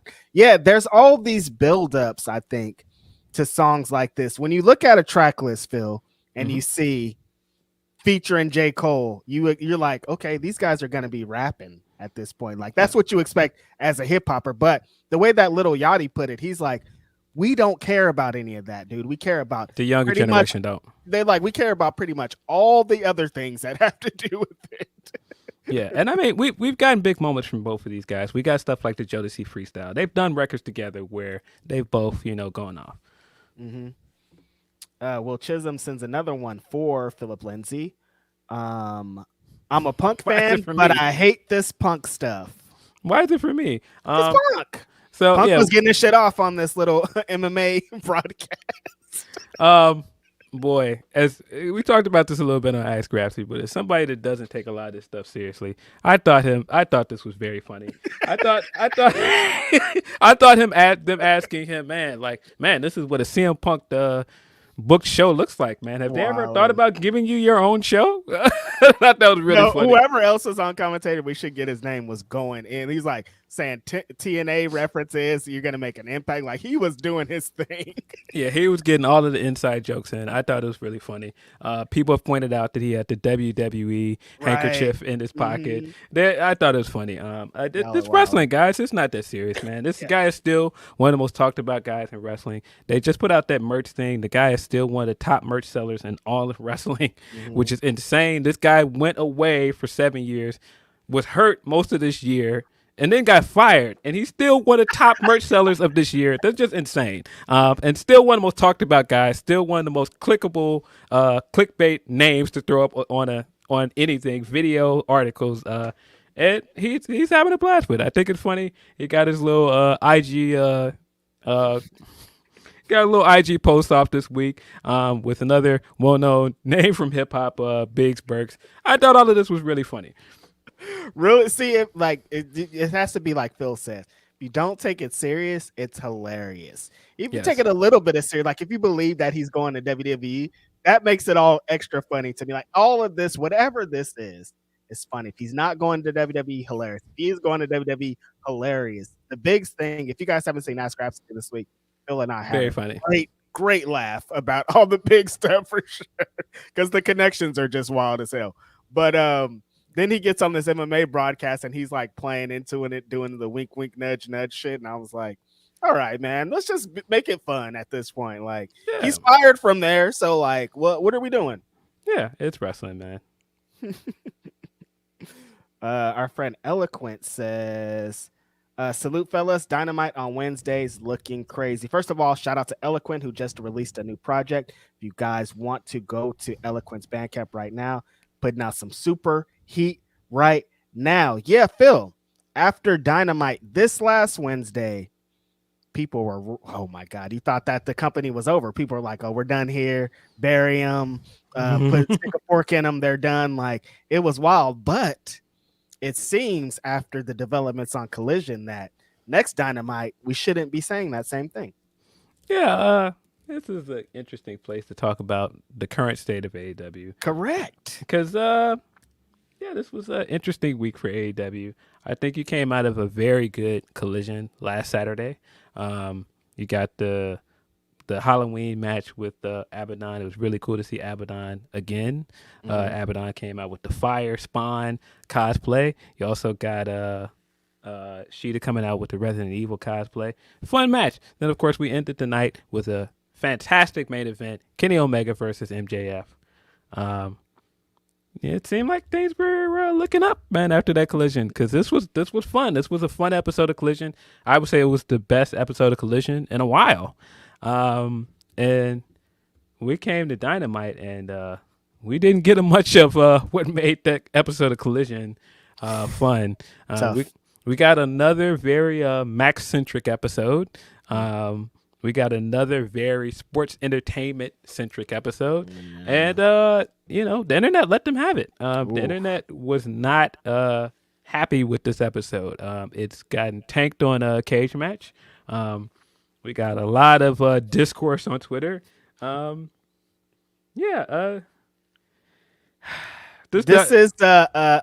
episode was, it's going to sound crazy, Vince Russo style booking episode. Yeah. Tying this whole thing together with MJF through the whole thing. I'm like, this is very reminiscent of that. And that's not what we're trying to do here, I think. Yeah, a lot of, as last year in our chat is saying, a lot of old people on there as well. Because I think the thing that made Collision so good is it tied up AEW lore. It tied up Kenny going like, yeah, I am the longest reigning AEW world champion. This belt means something to me. And if you're going to beat my record, you got to beat me. And the story of that match was good. We got so many good things coming out of that. Phil, that's the heart and soul of AEW. Yeah. That story that they tell there, that's what brought everybody to the dance. That's what we want. Yeah, we got like a good few episodes of build up of that. We got some. And so the Collision stuff, the culmination of that was great. And it was like, hey, why can't you do more of that? And so coming into this episode of Wednesday, I was like, all right, Kenny Omega, other than MJF, has the most issue with Jay White, correct? These guys just had like the makings of a feud at All In. So on Wednesday, when Max came in after he shook hands with Kenny at the end of the show, I thought for sure, all right, this is an easy choice. Max and the Elite versus the Bullet Club Gold would have been the main event. We didn't get that. And I was very surprised that we didn't get that. What we got was Max going backstage, going door to door, and trying to find 3 tag partners. And wasn't that the Jericho interaction very fitting? Didn't it feel like... It was very, very fitting. I tweeted that at the time when it happened, and him going to knock on Kenny Omega's door and Jericho coming out and just looking around like, nah, bro, I got Kenny. Beat it. This was very, very, he opens the door, Jericho Vortex, and just closes it back. Yeah. It definitely felt like Ghostbusters opening their refrigerator and had the big black hole in it going to the world where Gozer is in it. That's very much how this felt. But yeah, I mean, and don't get me wrong, I like stuff like having an overarching storyline for an entire episode. Correct. Yes. But depends on what the story is. This just didn't do it for me, man. Like it was, there were parts of it that I enjoyed. I liked the Wardlow part. I thought that was pretty dope. The Wardlow exchange was good. I thought some stuff like him still keeping that energy for Darby. Still don't like Darby, but man, is it fair to say at this point that the Roddy Strong stuff has run its course. It's just not. They've run it into the ground. It's just not as funny as it initially was. I'm ready to move on from that. You know why I thought that? I thought that after watching Collision last night and seeing Max is also kind of mixed up with the Acclaim stuff, so it's still a bit iffy. But like at one point in Collision, they got the recap of everybody talking about Max being pinned by Jay White, and that promo that Max cut right there was crazy. Like this is how you do it, and like the matches that like he has the match with Daniel Garcia, like the stuff that he's been doing recent is like that's what we want as the world champion. Why do we keep getting this sports entertainment bullshit? Yeah, it was just a little bit too much. It was too much like hammed up character stuff. It was too much like funny stuff that wasn't that funny to me. Like I said, I initially really liked the Roddy stuff, but it is just it's going on too long. Even had him having Adam Cole on the TV. It was just like, let's let Adam Cole. Let's forget about Adam Cole, and let him heal. And then when he comes back, we got the big thing. But if we're gonna keep doing this Roderick Strong skit every week, I can't. Adam, I'm good. And I mean, even like I like the payoff of getting the Max stuff with Caster coming to TV. That was cool for a few weeks, but I didn't need that to turn into a storyline. I didn't need that to turn into this big angle in the midst of that. Let's get into it, Phil. Is this concerning for AEW? The Ric Flair shit, this Max stuff, like all of it in as a whole. Yeah, so I of course, the episode itself being received so poorly also came the days before we got the news that Ric Flair signed a multi-year deal. Now, of course, we got on the podcast when Ric Flair showed up on Dynamite, and it was just like, all right, he'll probably be here for maybe a one-off or a few episodes to do his thing. And then we got that report that, okay, well, he's going to be there at least until Revolution. And I said, all right, a few months. I don't need to see this guy. Then we got the Variety article that revealed that he signed a multi-year deal. This dude got a whole rollout. This guy did an interview with Variety. He did the interview with Gabby Laspiza. He got an interview with somebody else. I was like, what is happening right now? This guy getting this big rollout of all of this. He did the interview on the Observer too with the like. Yes. I'm like, yo, yeah. He had a few things come out that day. That day, Ric Flair was everywhere on my timeline. That was crazy. I did not want it. This was a very, very poor optic for AEW, I think. That was the same day I asked Grapsody because I was like, I do not want to talk about it. It was Thursday. And we had to talk about it. It was Thursday. But yeah, this was every day. And matter of fact, I'm wrong. I said a few days later. It was the day after the Dynamite. And so, boy, not what my friend intended when he came up with the idea. Day after Dynamite, Dad. We don't need any more dads on the show. It's enough. Calm down. Calm the fuck down. Like, I get the Christian thing, but all right, you guys. Like, let's get some youngsters on here. Calm down. But yeah, so we got this the day after Dynamite, and boy, this was such a bad look, man. Optics are crazy. The optic was crazy, and then I think also how it looks of like I said, you had all this interesting Kenny stuff with Max that I felt like you could have kept playing into. You could have kept playing into the Jay White stuff as well. And then it's like, nope. We're just going to keep teaming him with Jericho. We're doing this street fight where it's Kenny and Jericho and Big Show and Kota Ibushi for some reason against the Don Callis family. And it's just like, no, I don't want to see Kenny doing that. I don't want that. I don't want it. And like I said, cool, we got Edge there. Edge is doing his stuff with Christian, but it's just like, bro, it's just too much nostalgia act, buddy. It's too much. It's too much. I mean, I feel like the thing that made this company great was an alternative to the other company. If you're just gonna keep bringing in guys that I saw in the other company and doing comedy stuff that I can see on the other show, what's the point? Like, it doesn't nostalgia doesn't hit as hard if there's a lot of it. Like if there, it's just too much. The reason that Sting hit is because it was only Sting. But and then now it's like we got Sting, we got Edge, you got like all these people. Like eventually it's like, okay, well now it's like that special thing has worn off because we got 10 of these. Yeah, and I mean Sting also came in with Mystique. Sting came in wanting to finish off his career in a better way than his WWE career ended. So all of that stuff was interesting. We're also talking about a guy that, in my opinion, I don't even think it's opinion, it's probably a fact at this point, is the most well-known non-WWE wrestler there is. The most well-known non-WWE star there is Sting. And so to see him go to an alternative company and have another good run, yeah, that's compelling. But if you're bringing in a guy like at this point in Ric Flair that I don't want to see wrestle, which is the other part about this. We got the report that he's cleared to wrestle. I do not want to see this man wrestle, bro. I don't. Stop it, man. When that came out, I was like, we don't need to know this information. What's going on here? I don't want this. I don't want this. There's not one scenario in the world, Phil, where I'm like, no, I want to see this guy kick Ric Flair's. Like, there's nothing. I don't want it. I don't want any of it. No, and I don't. I don't want to see you do Ric Flair and Sting. Like, you guys got a combined age of 147 years old or something. Like, I don't want to see this shit. I don't want to see that.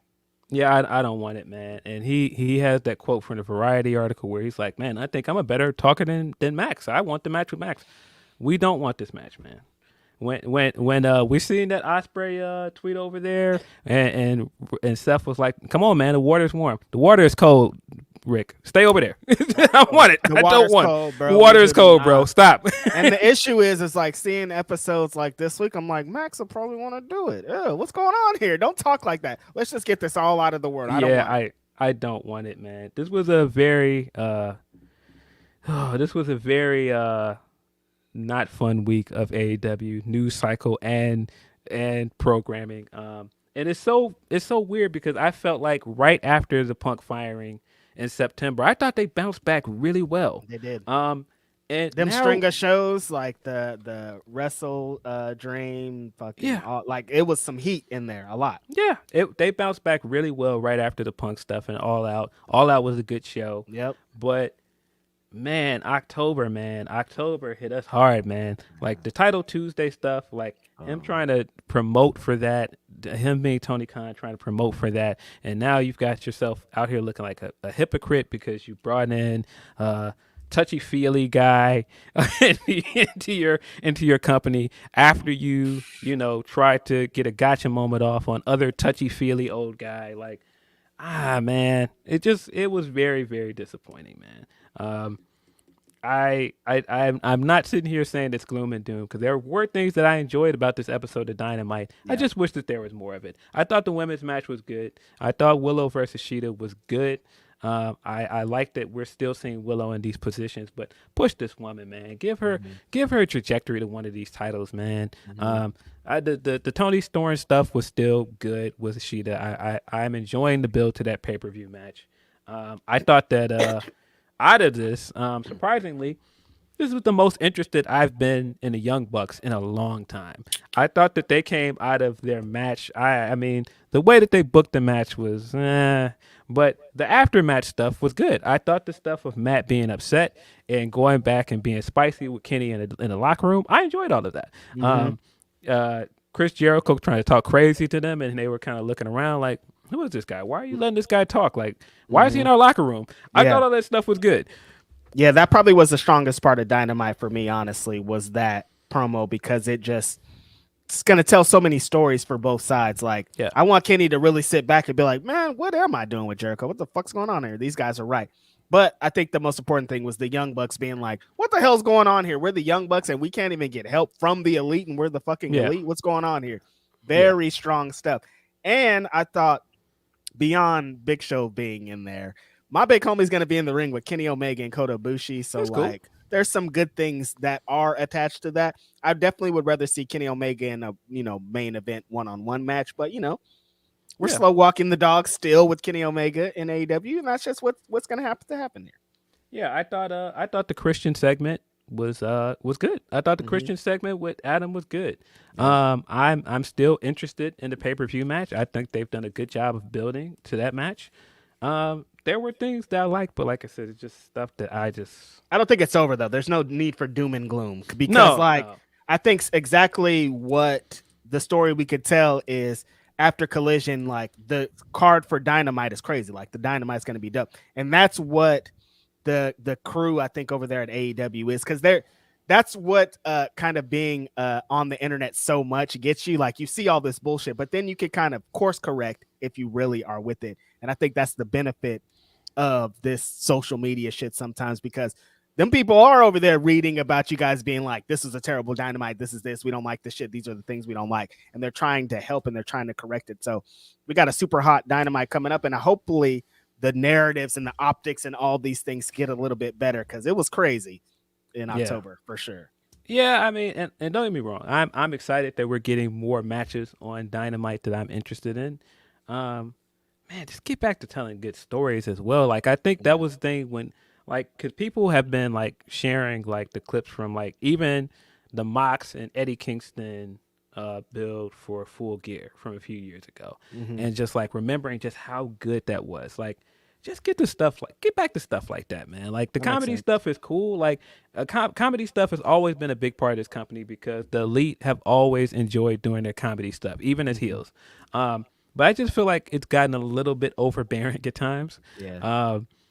And like I said, some of it's not bad. Some of it I enjoy, but it's just a little bit too much of it. When you see it in like how Dynamite presented it, it's like 4 different comedy segments. We're like, okay, like give me 1 or 2. Like this company was built off comedy spots and segments, but like if there's a bunch of them, then I'm like, all right, this is overkill. You know what I mean? Yeah, and I mean, also opening match of Dynamite was really, really good. Claudio versus Orange Cassidy, that was fire. We also got the aftermatch stuff with Mox and Orange Cassidy. I thought that was great as well. Ooh, Mox's promo, oh my god, yeah. That was really, really good. I thought Claudio being upset that he lost that match and kind of standing alongside the ring, looking outside and looking the other way where Mox is in there just beating the fuck out of this guy. I thought that was great. And then as soon as somebody tried to step in to get somebody off of Mox, like the security stepped in, that's when Claudio was like, nah, get the fuck out of here. Like, I thought all that stuff was great. I really enjoyed that. First match was heat, man. The way that Orange, and we saw a little bit of it in that tag match. Like when they started cooking there, we were like, oh man, this singles match is going to be crazy. They get to the singles match and the way that they're countering and the way that they're striking and the way that they're doing these crazy lucha transitions and stuff that they learned being members of the Chikara Factory. The way that that Orange and Claudio transition into the big swing, they've done it twice now. It's like, this is sorcery, man. This is amazing. Yeah, that match was fire. This 2 shows in a row with 2 fire openings if we're going to get in Collision here. But I mean, Orange Cassidy is a cheat code. Every time this guy has that belt, you can just throw him on and give him an opening match, and he's going to do well. I thought this was good. And tells really good stories, man. What a good storyteller in all of his matches. Yeah, and the other crazy thing I saw this week outside of this is that somehow Rampage has become the most consistent AEW show. When did this happen? I've been seeing people saying that a lot. When did this happen? You know what? It just quietly has. Tony Khan knows how to hone in on that show. Put a good lucha match, put a good women's match, and put some other kind of something in there, and we're going to cook. And that's really just the way to do it. And that's what's been successful for Rampage. People counted Rampage out for a long time, Phil. You know, my co-host Denise Salcedo on Wednesday does not watch Rampage. I tell you that.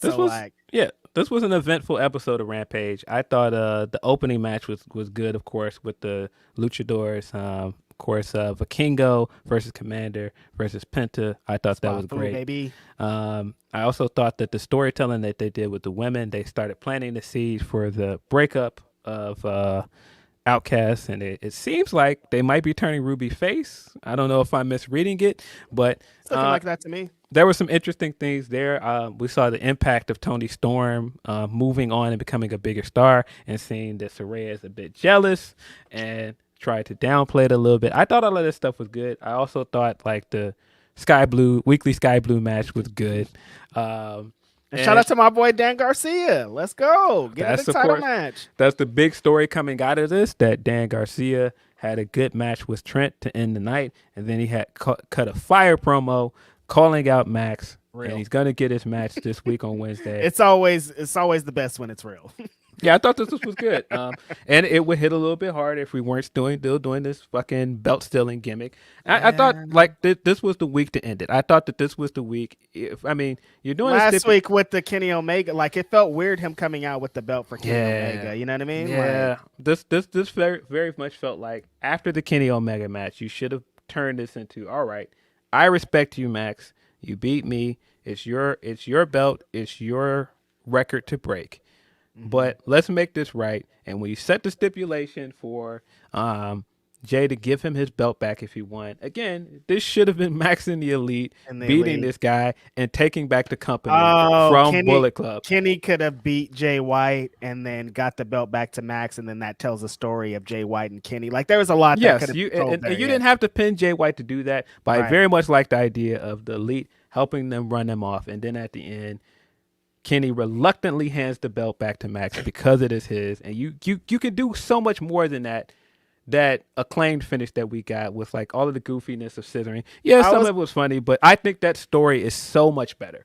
I was gonna ask you how you kind of feel about the Acclaim being involved in the whole thing, the last couple, because they pivoted the comedy stuff from not so much Adam Cole to the Acclaim. And how do you feel about it?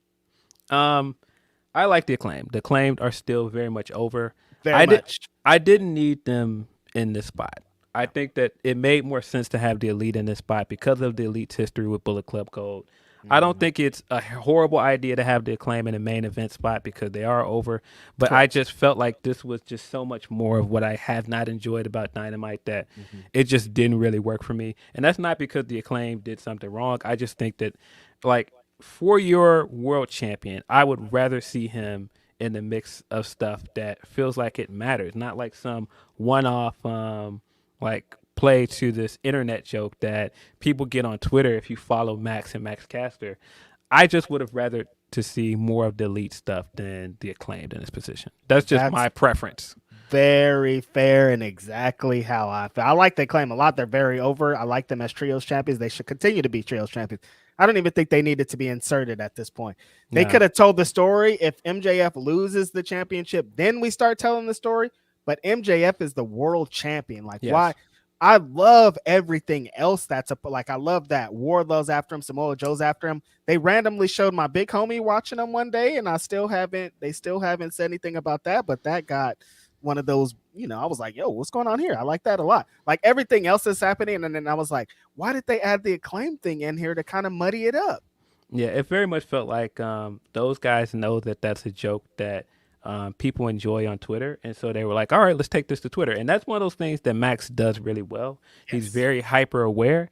And when it works, it works. When it misses, boy, sometimes it misses, man. And I felt like this was, I don't want to say a miss because, like I said, it started off funny when you had Max come up and massage him. I feel like you could have done like some bits backstage and that was it. You didn't need to turn this into like an actual match. Story. Yeah. And so, I mean, maybe other people enjoyed it more than I did, but for me, I thought that the Elite stuff made more sense. So I was more interested in him teaming with those guys, but it is what it is. We also got that nothing tag match with 2.0 that really felt like it did need to happen.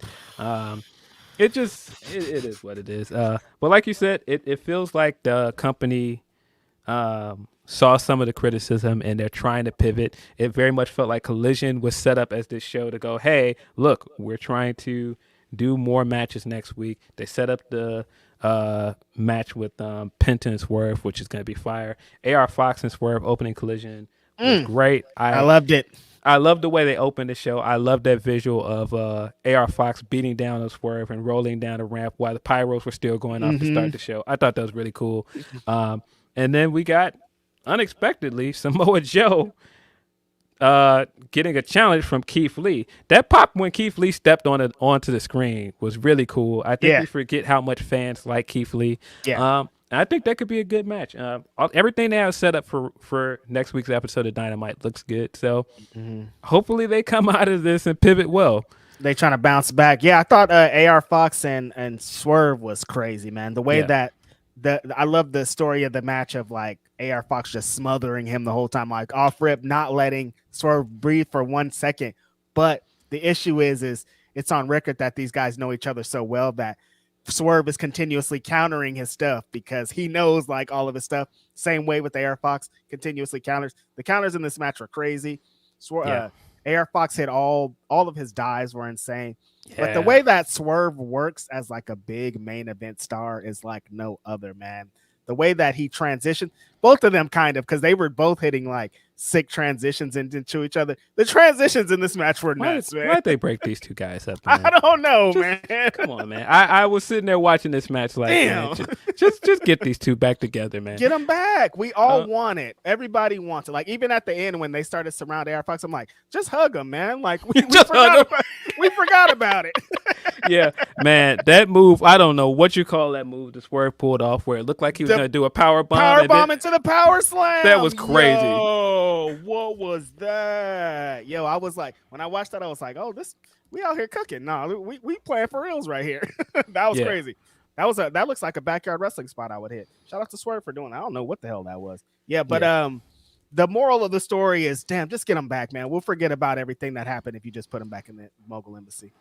I don't think we're gonna get it, but I don't think so either. Yeah, but yeah, super strong way to open the show. They got a lot of time. They told a great story. They could still tell some more because it feels like unfinished business. So I loved it.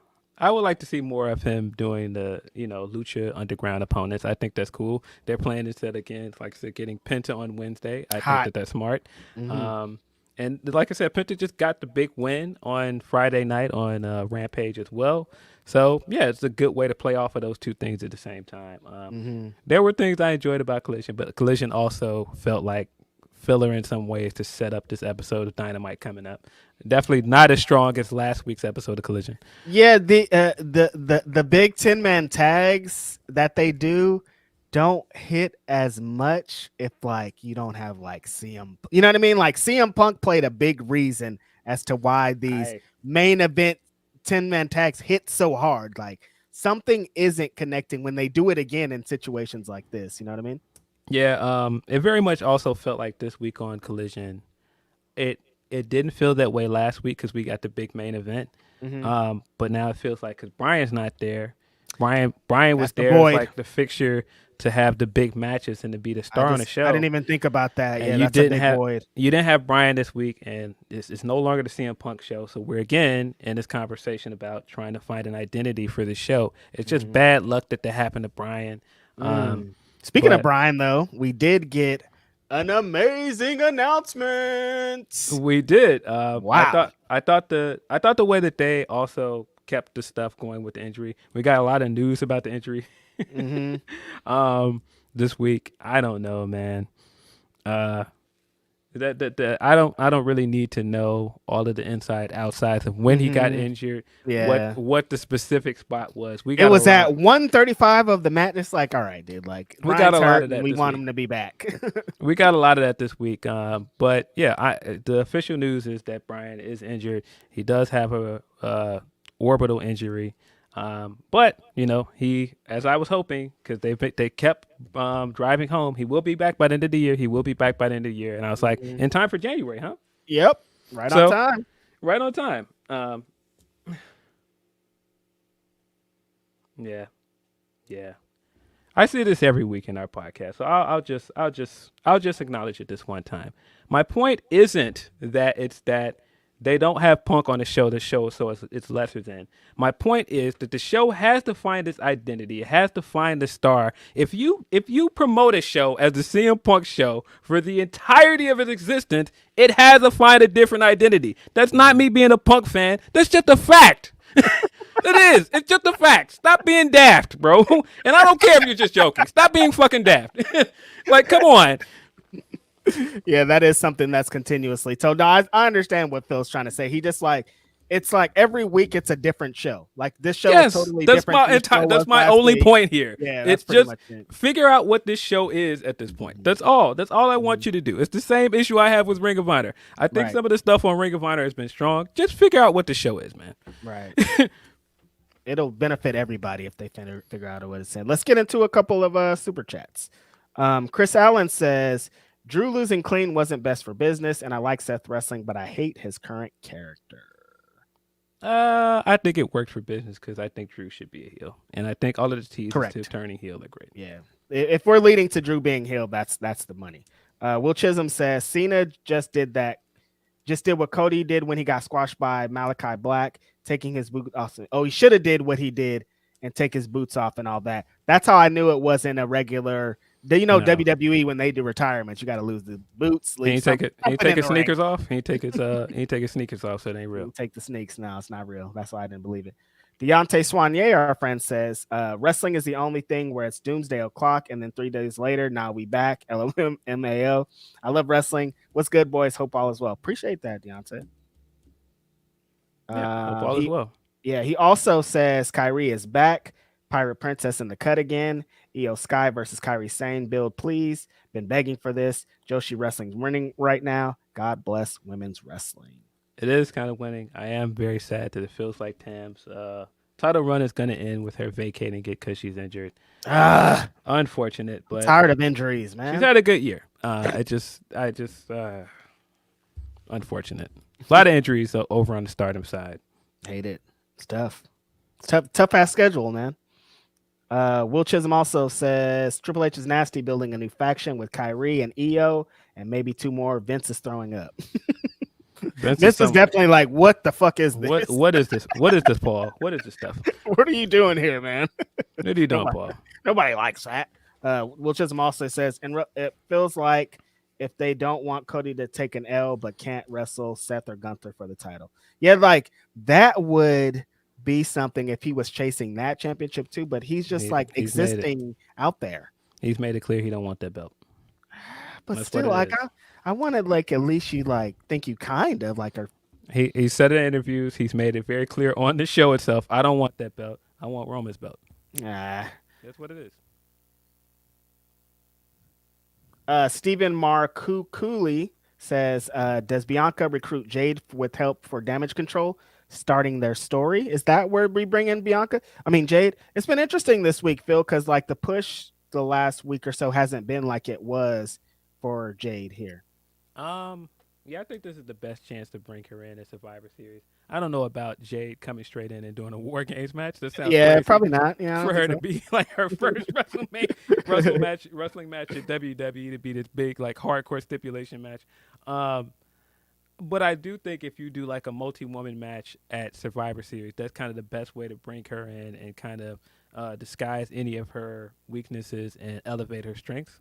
Mm-hmm. And then it's a big 4 pay-per-view, so makes sense for her to debut there. I don't know if that's the case, but if she don't debut there, then when are we waiting? When is it happening? When is it? Yeah.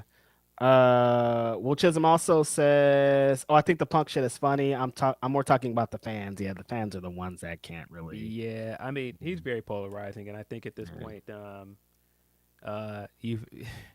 elite fans are agitated, and then you also have Punk fans arguing with elite fans. So it's just never ending. It just keeps going and going and going. It's a vicious cycle. I swear I do not want to see people either tweeting one of 3 things anymore, but it's just going to keep going. A, Hangman was right. Look at this promo. Or B, Eddie Kingston, man, he was right. Look at this promo. Guys, the Eddie Kingston promo was a work. Yes. I don't know if this is a secret. It was a work. Work. It wasn't real. Mm-hmm. So then the other third thing is, all right, man, are we finally ready to acknowledge that this guy wasn't a draw and all this stuff? It's like, guys, stop it, man. Just stop. It's over. He's gone. He's not there anymore. He got fired. Move on. It's over. Like, what's that gonna prove to you? Oh yeah, he wasn't a draw. Blah blah blah. Whatever. Yeah, all right, guys, you got it. Anime Otaku 2. Shout out to Anime Otaku 2. Hasn't been in here for a couple weeks, I think. I genuinely want Emmy or Abaddon as TBS champion at least. Also, put Abaddon and House of Black as Julia's muscle. I would have had Sky 2 before this week. Wait, hold on. That was crazy. Are you back? Well, okay. I am. Yeah. What did you think about the Julia's miss? That was not good, man. That wasn't too good, huh? Wasn't good. It's a science behind the miss, Phil. It ain't easy, as you can see. Yeah, I can't. Yeah, I can't do it, man. Like I think at this point, Sky Blue is just better as a baby face, and maybe that's where we should go with this. Right. Yeah. That miss wasn't it, man. Yeah, she's just such a. I didn't really want. I like the story that they were trying to tell, and I see why people saying it. But yeah, she's such a strong baby face. Like I don't think we needed to get exactly into the heel stuff at this moment. Yeah, I also agree, Alex. That is one of those tweets that I want people to stop doing too. CM Punk's the devil, guys. Like, look, it was funny the first few times. It's getting less and less funny. It's not him. Stop. Keep burning it into the ground. Will Chisholm also says, how did the Big Show become a part of this? I thought we were building to Hobbs versus Kenny after he killed Chris Jericho. I hope so. I hope that's still happening. I know. Jericho wants Big Show in it. That's how he got in it. That's how. That's it. That's the answer. You don't remember Jericho show? That's how. That's the answer to your question, Will. That he wanted Big Show in it. So here we are. Shotkin29 says, people forget it's pro wrestling. Things ebb and flow all the time. WWE has plenty of bad periods, and AEW is going through a low right now. Simple as that. Yeah, it happens. Yeah, it just they had a bad few weeks of press and reaction to their shows. It happens. But they'll bounce back. Our last super chat for now. Alexander Fitzgerald says, I hate when I see Keith Lee trending on Twitter. It's Keith Lee, the food critic. LOL. No, seriously, I'm going to my first Dynamite this week, and I'm hyped. Good show out there in Portland, Alexander. I'm excited for y'all get a dope show like that, and it's going to be dope. But yeah, every time I see the Keith Lee stuff, I'm like, Bask in My Glory, Limitless, and it's always the homie with the Dread guy that is a food critic on TikTok. I got it. Let's try it and rate it 1 through 10. Shout out to the homie. I'll be fucking with his videos. Nah, man. Listen. I told people I didn't see none of that drama when he came to Chicago. He came here and rated all the chicken spots, and he went home. That was it. He came and had a good time. No issues. He liked it. He rated the chicken and was like, all right, see y'all later. Nah, man. He went to Atlanta and it was crazy. They acted like that guy was Omar or something, man. Off rip. As soon as he got there, they were hassling him, man. It's crazy. And it's crazy kind of how that's becoming a thing. Cause it used to be like with just music that going viral off of TikTok and shit will make you into something. But now like Keith Lee's a food critic essentially, and he just used to be like an MMA fighter or whatever, but like he's like the biggest food critic in the world now just off of fucking TikTok, man. That's crazy. Yeah. I didn't understand why people were making a big deal out of this, but it's Twitter. People make a big deal out of everything. And I continuously hear this about Atlanta. Anybody from Atlanta chime in, but like I hear like it's pretty wild out there. It's a mess. All of these people from Atlanta that were not like in the food industry that felt slighted by this, they were like, no, you got a point. I saw a bunch of people that are like, yeah, I've been there and it's like that. Nah, I didn't like it either. Yeah, I don't know. That's all the super chats for now. I don't even know if we got into HumperChats today. We have not. I'm sure we have a bunch of them. If somebody's gonna yell at me again, and then I'm gonna like be confused. Mm-hmm. Not saying that, of course, that chat was yelling at me. I see this a lot. That people are just like, get over Punk, Phil. And it's like, that's not my point. Leave me alone. Stop yelling at me. Even if you're joking, stop yelling at me. I'm yelling at you, man. Man. We're sensitive guys up here, okay? leave me alone. I'm just joking, guys. Tony P left us a bunch here. He says, it's time, you guessed it. Petty of the week. Kaya stomping a mud hole in the red fans. It may seem like she was jealous, but Red popped off and Kai hit the Kobashi burning hammer on her because she wasn't lying about Red. Sad thing with Red is she was doing all of the things, but the new flavor of the month does what she does better, offers more. She is out of here. I'm afraid of what she will do to keep her out here, good or bad. Of course, she's not talking about like Red Velvet the wrestler. She's talking about Sexy Red the wrestler. I mean, the rapper. I saw bits and pieces of that, but I also try to stay out of women's business. So, hey, good transition too. They announced that Red Velvet's going to be back. Shout out to Red Velvet. We've been waiting. Yeah, man. Very excited to see Red on the lineup for Dynamite. Hopefully they have something planned for her soon because she's been on TV for close to a year. Man. She was cooking when she was good. Hopefully she's all healthy and ready to go. But yeah, they got to put something on Red Velvet. Like she was ready back then. Yeah, they got to do something with her. Happy to see her on the card. On the basketball from Tony P. Not bitching, but for once, I would not like to see my team's yearly tradition starting the season like hot garbage. Hey man, welcome to the club. Even when we have Braun, except that second run, we always start out bad. The only bright thing has been Tyler Hero. Yo, Tyler Hero been balling out, man. I don't know if you've been paying attention to this, but this guy Tyler Hero has been balling out, man. I did not expect to come into this season and the hotter team right now coming out of Florida is the Orlando Magic. Did not expect that. They do have like some good pieces there in Jalen Suggs and Bachero. I'm sorry, I'm probably butchering his name. But no, crossed that guy Braun up the other night, took it right to the rim. Actually, that wasn't the other night. That was last night. Blew them boys out. Blew the LA Lakers out. Was not expecting that. Wow. Hey man, it's ball's back, baby. I love it. Yeah, I did not expect. Well, Miami always kind of like Tony was saying starts out slow. So, but I wasn't expecting Orlando to start out this hot right away. Tony P continues. He says, if he makes the All-Star team, those pro Cronin, pro ownership Blazer fans are going to be sick. All the pettiness just to fuck over one man benefited us because his job and damaged fans trust in ownership. Yeah, might not have been a bad idea to take that guy Tyler Hero, Portland Trailblazers. I don't know. Might not have been the worst idea in the world. We about to see at the end of this season when they ain't got shit. Yeah, Portland's definitely gonna be a lottery pick, I think, this year.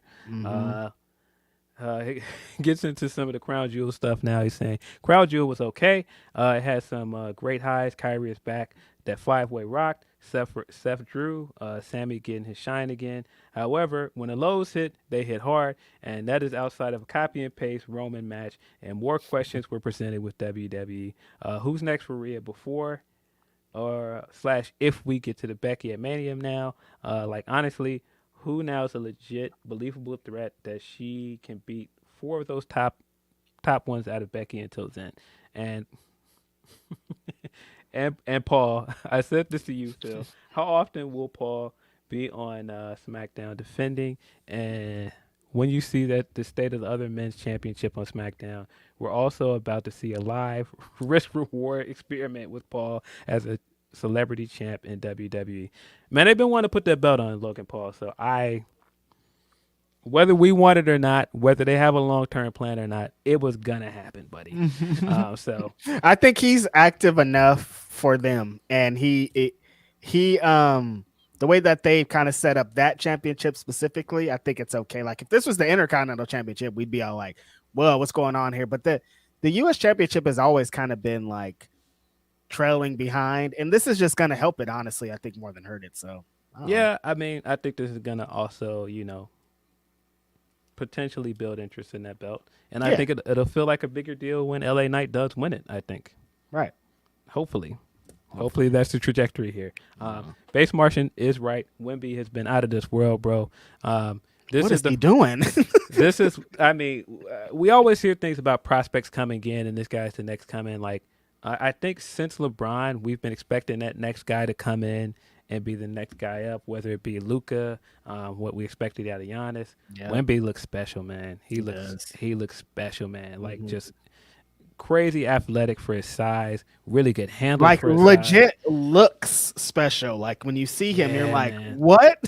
That game, that 3-pointer he hit to it wasn't to win the game because they already had the lead. That dagger he hit from 3 the other night. I was just a big guy like him can hit threes. Like, this guy is 7'4", bro. Like, what's happening, man? Niggas in trouble. The NBA after this guy. Yeah, it's crazy. He looks special, man. Let's see, from Bizarro Big L, he says, "Hey fellas, heard the Graps and grabbed a ticket to a collision in Connecticut. Had MJF and Billy run in front of my seat. MJF is sneaky fast. So glad I went. Big Bill tried to put me down for cheering Dax. And Reg, are you MIT or is Athena coming to get you?" No, I'm Indians in training for sure. I'm definitely on the squad. I do not want Athena to kill me. Nah, man. Athena will definitely show up.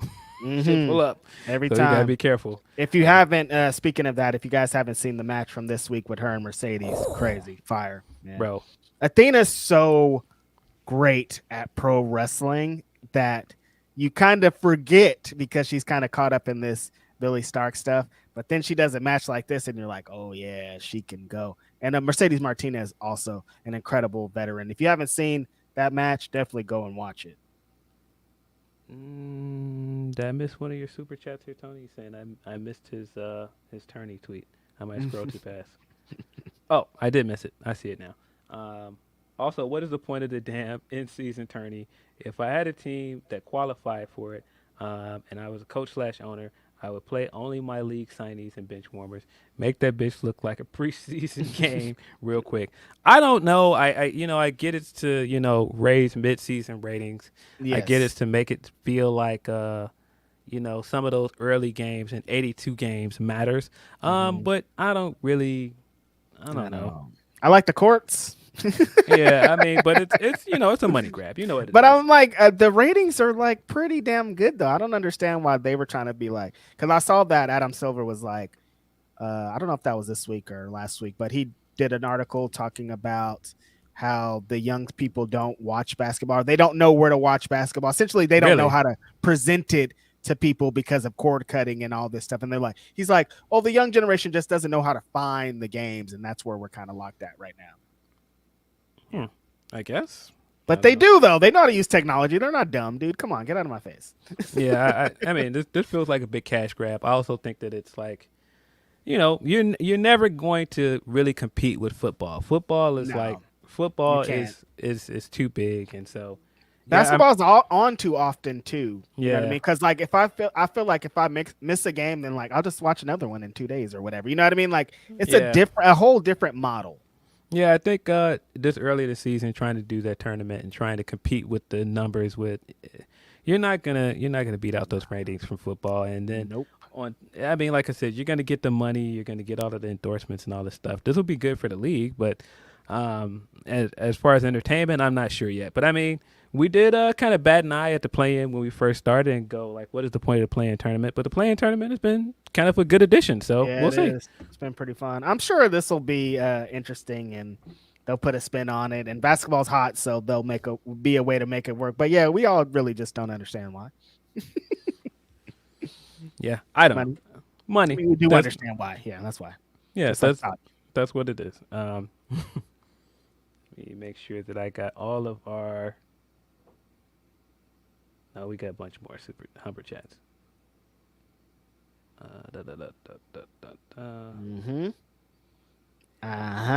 Frame it up so I got them in front of me. All right. Tony P says, since All Out 2022, we know things have been off the suspension, injury, firing. However, I am wondering how much trying to get this new Warner Brothers deal is screwing things up. Example, how much of this has things had to be flipped around because more pay-per-views were added. You now have to put together a big card and may have to add cold matches or weak, quick feuds that would have been seen on TV, or rush big matches, storylines for shows. If we still had the big 5 pay-per-views, do we have Max Adam 2 at All Out, or at all at this point, Max J now, or something different like that, multi-man for Full Gear, Reyes champs, or something else like Ruby. I do think part of it is the addition of more pay-per-views, but I also think, like you said, some of it is injury and is trying to pivot out of these injuries. I think that's been at least the biggest monkey wrench in some of the stuff on Dynamite, because man, when Cole was there, it seemed like you had an idea of where this was going. Even if you didn't like all of it, some of the comedy bits with Cole, it very much felt like it had a direction. Right. And so I definitely feel like him getting hurt threw a monkey wrench in some of it. They have to learn how to pivot, though. This has been the thing since the women's championship a few months ago was like the cat when like Thunder Rosa, then Jamie Hayter. It's like anytime they have an issue and then an injury, understand injuries happen all the time, but we got to learn to pivot. We can't do this thing of injury, so we're gonna wait out the injury for 6 months and just bullshit. It feels like the Cody Rhodes thing of like, okay, there's gonna be 6 months of just nothing because we're waiting for this to happen. No, we got to learn to pivot and learn how to create stories within stories in order to get back to the story. I know it sounds complicated, but like the way that they just like somebody was going to be in a hot story and one half or one part of the story isn't happening, so none of it's happening, is like, we can't keep doing that. Yeah, I agree. But I mean, I think it's going to be an adjustment to more pay-per-views because they were so used to building their whole calendar year for just 4 pay-per-views and then 5 pay-per-views with the addition of Forbidden Door. I don't know. Gonna have to get used to it, man. I mean, that's just the issue when you're doing well, and you know, Warner Brothers wants more content. That's what happens. Same thing with Collision. Like you've added another 2 hours of wrestling. Now you got to figure out what that 2 hours is. You got enough talent. You got enough wrestlers. Maybe you're running your creative staff. Then maybe you should have somebody else book Collision, and Tony just book Dynamite. I don't know. I don't know. See, last 2 from Tony B says, hell, they could have had more time to build Julia/Krish as a storyline to happen at Full Gear instead of Wrestle Dream. Genuinely curious about it. This Wednesday looks nice, but how long will it be before the sky is falling again? It has been said that people are helping TK, but I'm wondering how much communication is going on between the people that are helping him. Is there possibly too many cooks that has ideas he is signing off for, and it makes things more incoherent? I don't know, man. I definitely feel like, if anything, some of this is growing pain for the company because they have more. You've got more arenas to fill. You're trying to do more big arenas. You're trying to do more wrestling than you ever have. Because at this point, man, you've got Rampage, you've got Collision, you've got ROH, and so when you see all of this stuff like how empty some of these shows look, man, you're trying to sell your audience on a lot of wrestling, man. Yeah. Especially when the big dogs in town are also selling a lot of wrestling, and the little dogs in town are also selling a lot of wrestling. You know what I mean? Like, just in general, if I just want to invest in one company, that's a lot. Trying to invest in 2 companies is a lot. Trying to invest in that. So if you, and most fans of WWF, that's really funny. Most fans of the WWE are already there. They're staying. They're gonna, anything you're adding on to that. So it's a big hill to climb, and there's been moments where it seems like Collision was the leader of it seems like Collision was the head show for a little bit, and it felt like a different energy, but that the last couple of weeks it hasn't felt like that. That's kind of been my biggest issue is say it again, bring back the soft brand split because it made it feel different. I don't want to see the same people I saw in the main event of Dynamite on the main event of Collision because I saw them in the main event of Dynamite already. Why are you showing me the same people again 3 days later? It seemed last night felt pretty good. It felt a lot better. They had some different elements, Keith Lee and Smojo and these different things added onto there. So it feels good. It's not the end, you guys. Yeah, I think it'll be fine. Like I said, this feels like growing pains. I also feel like they are very much losing the perception war with another company that's doing well right now. And that's just what it is. I also think that some of the veneer of what they built as their image as an alternative has also kind of dissolved away. Because, I mean, yeah, if you're trying to win this moral high ground with people, I keep telling people, man, there's no moral high ground in entertainment. Nope. There's no such thing as moral consumption in wrestling. And so, because if you're saying I'm not going to watch this because of this reason, so I'm going to watch this, the other one is just as bad or maybe worse. So it doesn't even. I just think that this you came out the gate. It's the same thing with the conversation about women's wrestling. When you came out the gate and told us this is going to be a women's division like you've never seen before. Yeah, people are trying to hold you to that. And when you do things like say, all right, we're never going to bring in someone like Hulk Hogan, and we're going to get rid of other people in wrestling that are problematic, yeah, people are going to hold you to that. And so when you bring in somebody like Ric Flair, then they're looking like, well, wait a minute. You made campaign promises to us, man. So, I get it. But I don't think it's gloom and doom. I've seen a lot of valid criticism for them. And, of course, Twitter is Twitter, and it turns into people arguing back and forth with people that have valid criticism because for some reason, if you have valid criticism, then you're just trolling or trying to get clout or something. It's okay to just not like something, man. It's all right. That's fine. Yeah. But yeah, I don't think we have any more Humper Chats. I think we finally got through all of them. Yes. Um, we had any more super chats before we? We got one more from Will Chisholm who says AEW fans do talk about Punk like he's the ex they miss. Listen, man. It's funny, man. Like I said, I get that he upset a lot of people, and I get that some people also still want to see him on TV. It's just it's a weird. A lot of people are thing. taking it personal though, like he personally It kicked is. their dog or something. It is I'm very like, strange how personally some people are taking it, but to each their own. To each their own. Yeah. Before we get out of here, we did have a really good New Japan show this weekend. New Japan Power Struggle, which also acted as the finals for the Junior Tag League.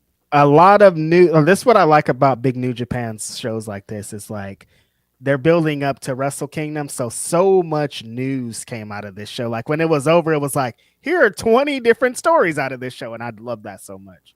Yeah, we got a lot of really good stuff.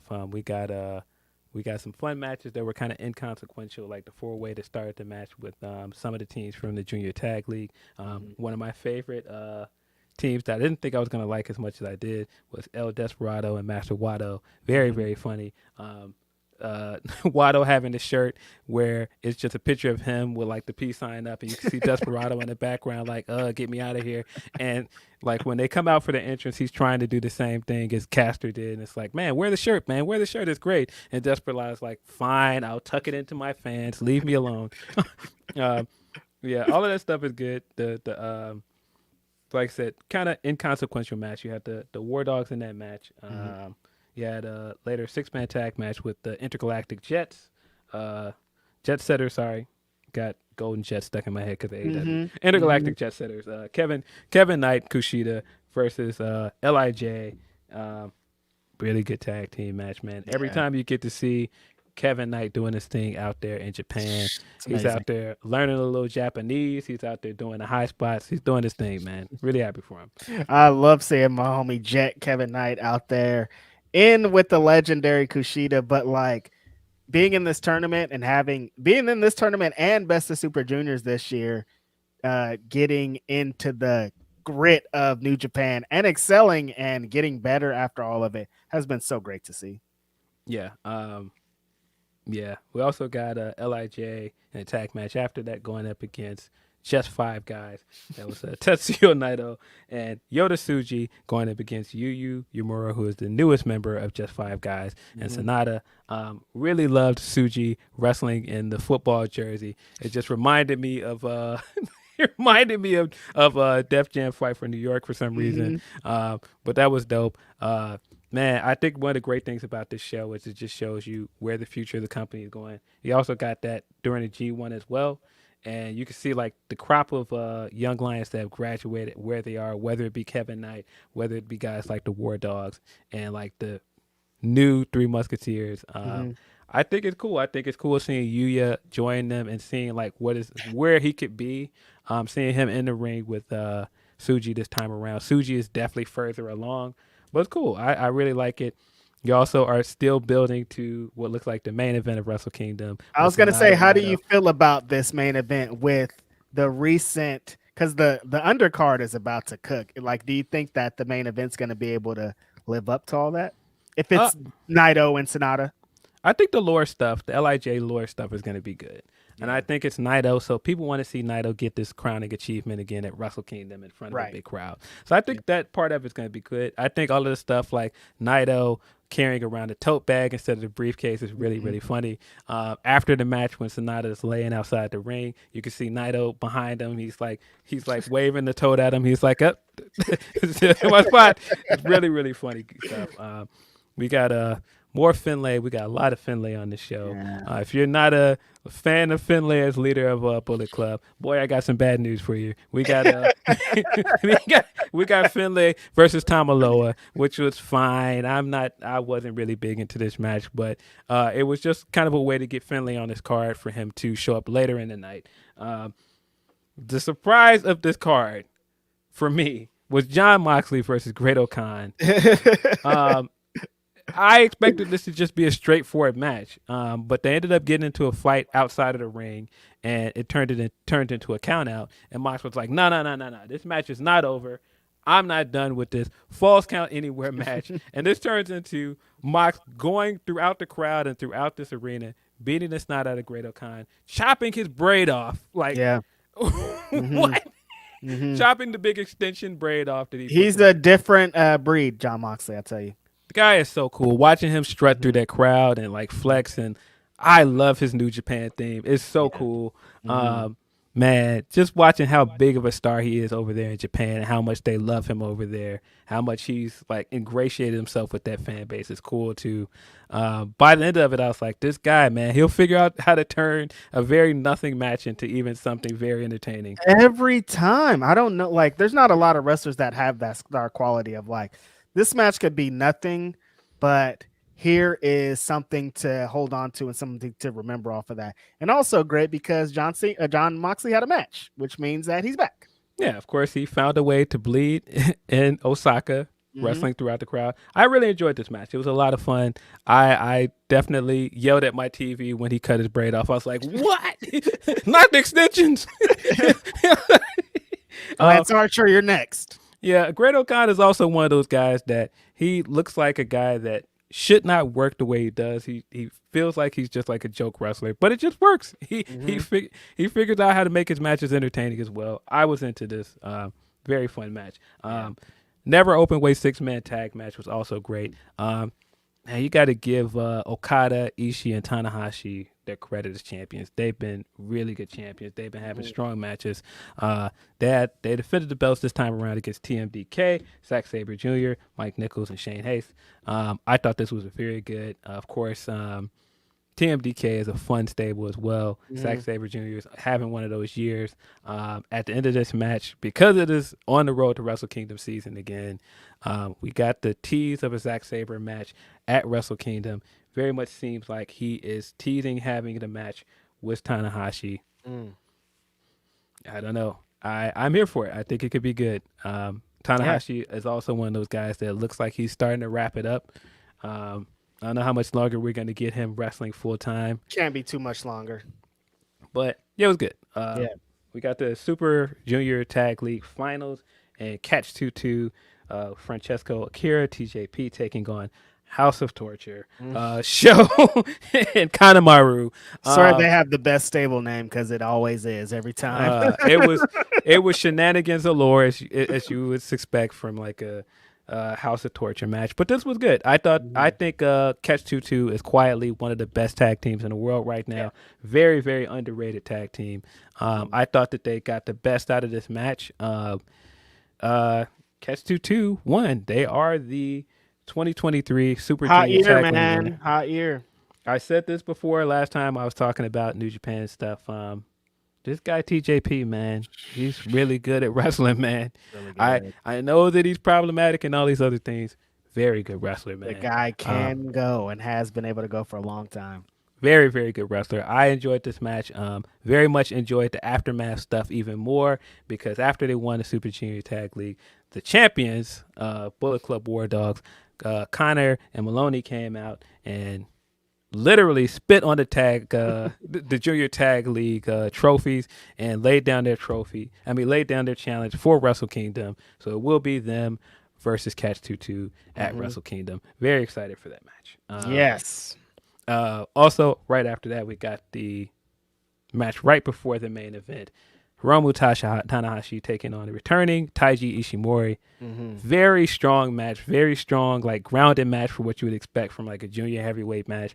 Wasn't a whole bunch of flipping, a whole bunch of spot food. It was much more grounded than we expected, but I thought this was very good. I thought Ishimori came out of it looking good. It looked like Hiromu just barely survived him, so you can't always go back to that match. But of course, the story of this, the best thing coming out of this match is right after Hiromu won, he challenged his greatest rival in Desperado. Hiromu versus Desperado looks like it's going to be the Wrestle Kingdom match. Super excited for that because they always have bangers. I'm always happy too when the Wrestle Kingdom junior title match is a singles match, because sometimes they'll do the 4-way match and like, no, I just want to see two dudes going at it, and this is going to be that. We've had a few like really good multi-man matches like that. Ospreay showing where he was in a multi-man match a few years ago. Yeah. Really, really good match. But a one-on-one is going to just hit very hard. Yeah, I think this is the way to go. I think going back to such a storied rivalry for the junior heavyweight belt makes sense. Desperado's one of those guys that's going to remain a fan favorite. He has the great matches. He has the great look. Yeah, really excited for the Wrestle Kingdom match. Yeah. The main event, stop me if you heard this before. Will Ospreay is really good at wrestling. Is he? He had a banger of a match to end this show. This guy is just amazing. This guy is just incapable of having bad matches, man. Like he's just incredible. He's on a run of a lifetime. Of course, he came out. The story of this match was Shota Umino challenged him for a match, and if he wins this match, he planned to give his mentor and Jon Moxley a match at Wrestle Kingdom. And man, all of the guys that are here for all of the lore of those two wrestling at Wrestle Kingdom, I was all excited, but I immediately knew Shota was not winning this match, and they were going to dash our hopes. I really wanted that match because it sounded cool. It sounded like a good crowning achievement for Shota to finally win singles gold. And then, the match that we're getting is not the worst. No, but I did get excited about the idea of the full circle moment of Jon Moxley being one of the first guys to endorse him in a big way as a young lion. They had their big relationship when Mox first joined the company. It would have been really cool to really see the Death Rider thing play out on a big stage like that, but I never felt like we were actually going to get it. Regardless, these two tore the house down. Really, really good match. Shota looked very impressive here. I think if you had any reservations that this guy can be the guy, that this guy can step up and be one of the future stars of this company, man, that had to fly completely out the window. This guy, he looked really, really good, man. He looked like he belonged in there with Ospreay. Very hard-hitting match. Some very crazy spots. Ospreay hit this guy with a tiger driver through 2 tables at one point. Crazy. I was just like, please be careful, guys. Him adding the tiger driver to his arsenal after almost killing Kenny Omega has been so great to see. It's been great. But yeah, at one point I thought like, man, Shota could win this match, man, because he was putting Ospreay through it, man. At one point he hit him with the cheeky Nando's in the corner, and he came out of it with a little blood coming out of his mouth. And that's when he turned up. That's when he put pedal to the metal, and he was smothering this guy. And then he hit him with the tiger driver on the outside, and then the match changed. And then in the middle of it, where it looked like Shota was going to give up and it looked like he was going to lose, a wild Moxley appeared on the side of the ring and started cheering his man on. And that's when he got fired up again. We got the final sequences of the match, which... Ospreay. I cannot say enough how amazing this match was. Some of the hook kicks in this match that Ospreay hit this man with, I was just like, please. The way that Ospreay's closing stretches and his matches, like he might be number 1 on his closing stretch. When it's like 100% full gear, we're getting into this match about to be over. Nobody does it like Ospreay. Yeah, really, really good final act of this match. You had to fire up spots from Shota where he hit him with this big hidden blade out of the corner, and Shota kicked out at 1, hopped straight back up. We got 2 big finishers at one point. He still kicked out. He had to finally hit this guy again with a Stormbreaker and hidden blade to put him away. Very much felt like Ospreay surprisingly survived Shota Umino. Yeah. Shota very much could have won this match, but he had to hit him with everything he had to put him away. Really, really good finish to this match.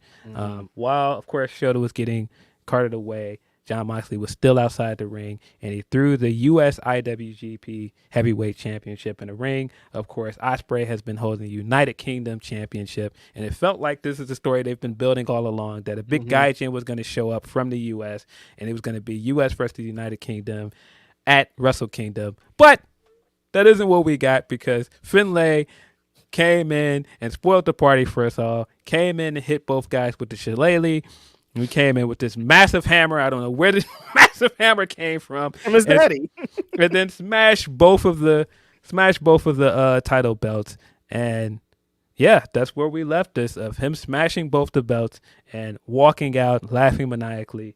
You also had that really great visual of Ospreay spending all this time making this belt matter, not just making this belt matter, having to go through hell to get that belt away from Kenny Omega at Forbidden Door, doing all of that to get to this point where he was going to take that belt to Wrestle Kingdom, and this guy smashed it. You could see him like reaching for the belt while he was hurt. Really, really cool way to end the pay-per-view. Yeah. Really good build to Wrestle Kingdom as well.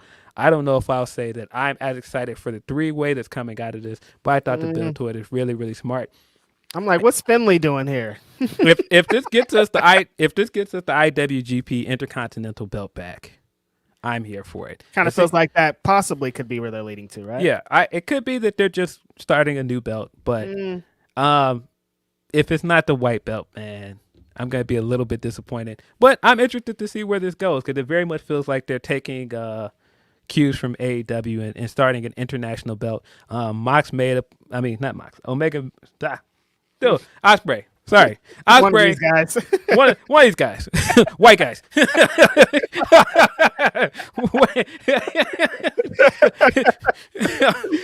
Ospreay made a point to say that he wants a belt that he could take around the world and defend it. And that kind of feels like an international belt / like intercontinental belt. Right. So maybe it won't be an intercontinental belt. Maybe it'll be like a international belt, or like a merging of those ideas. I don't know.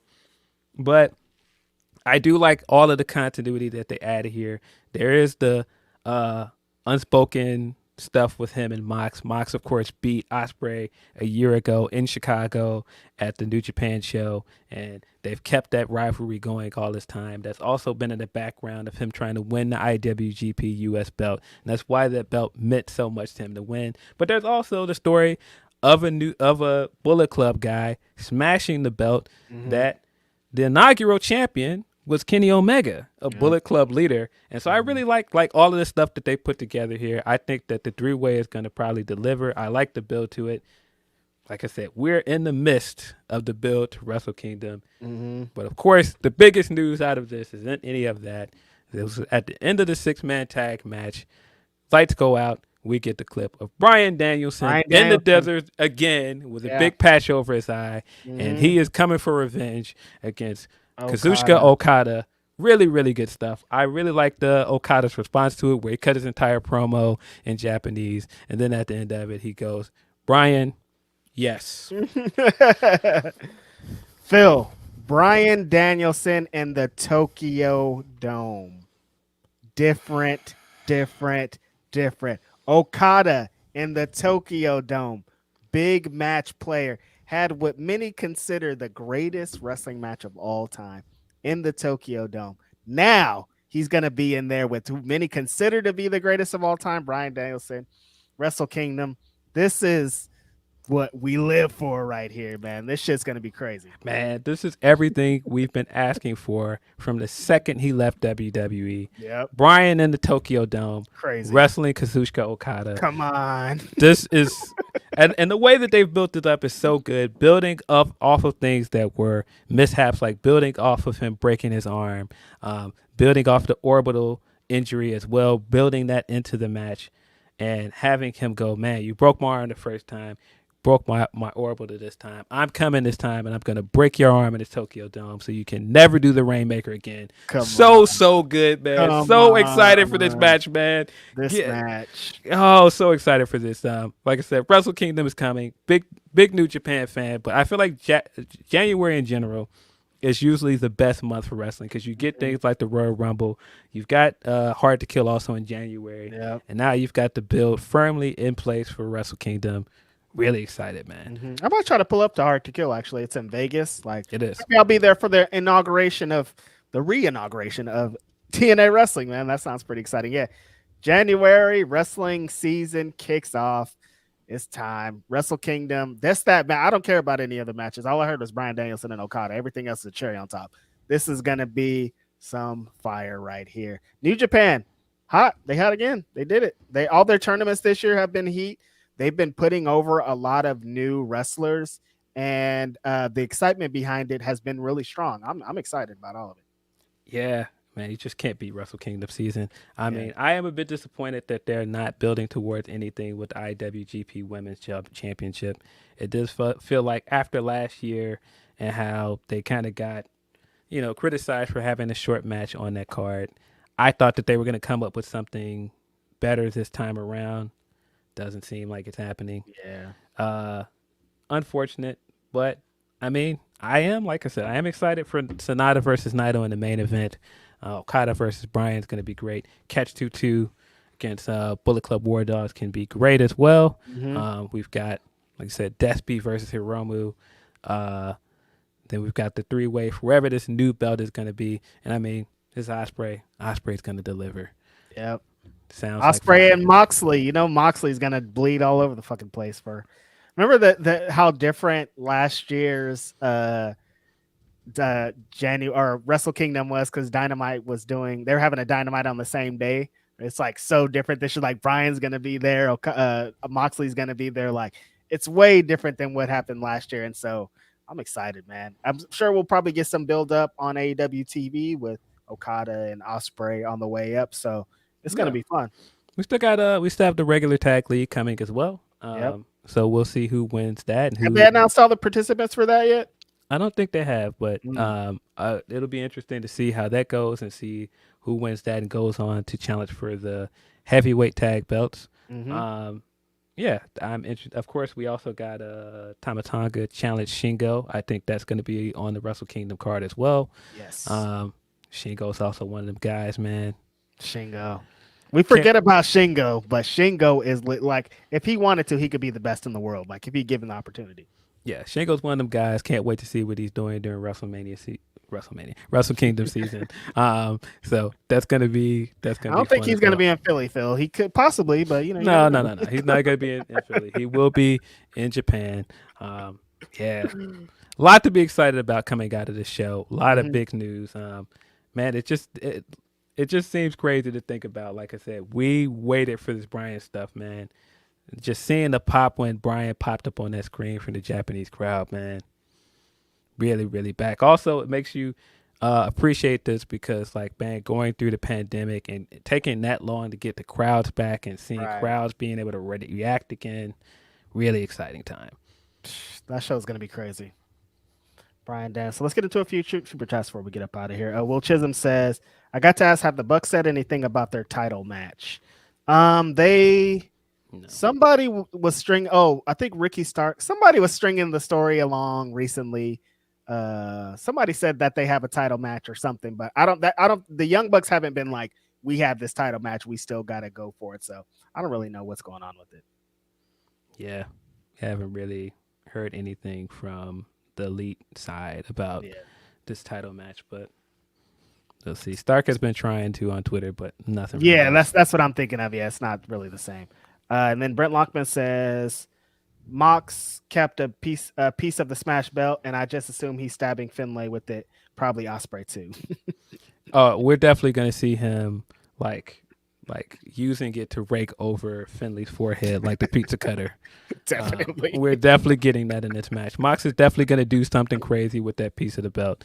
But like I said, I thought that this was a great way to flip people's expectation for what the match was going to be. Because all this time I was like, it's got to be a gaijin to come in. And you said that many times on this podcast. Yeah, I really felt like it was going to be a gaijin coming in and rechristening that belt, the United States belt, after they won it from Ospreay. But just to throw this in the midst of it, very interesting.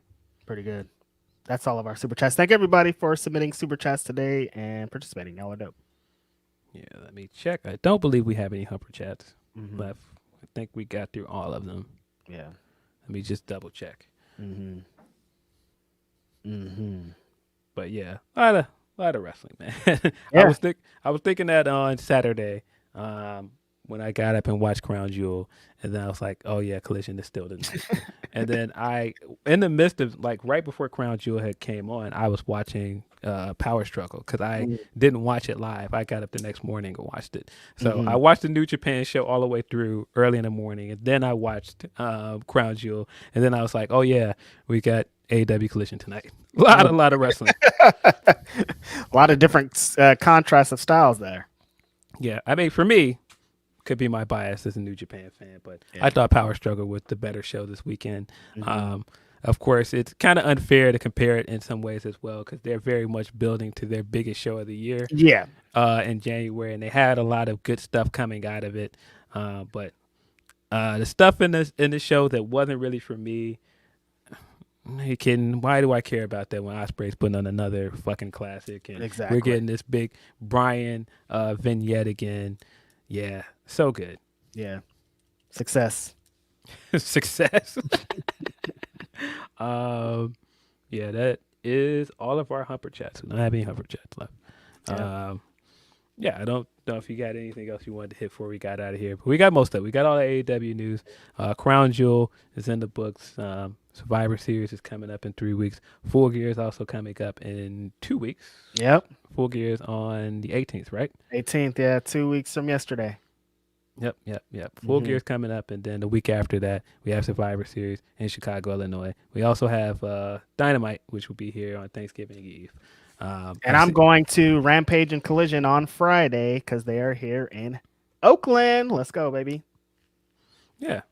Yeah, man. They've been in California a lot this year. Listen, before this year started, you know how I would come. I can't even say I hate y'all anymore because like it's getting it over. Before this year started, you knew me. I was like, yo, what's up? What's going on? But legit, I think I've been to like 10 wrestling shows in California just this year. Yeah, you got some good New Japan shows as well. New Japan's going to be in January in San Jose. But yeah, I've been to AEW in LA and Fresno and Sacramento and Stockton. I'm like, yeah. Is that the Battle of the Valley show that's in January? Very interesting because we also got the report that it doesn't seem like they have a plan for bringing Mercedes back. Right. I don't know what that means. What does that mean? I don't know. It seems like they had the plan for the Julia match for the longest time, but according to Dave Meltzer, they don't have a plan to bring her back anytime soon. I don't know what that means. Could mean somebody else is planning to bring her. Maybe she's got some other per appearance deal or something signed. Maybe she's working somewhere else soon. How's that ankle, Mercedes? We'd like to know. Yeah, I hope she's coming back soon.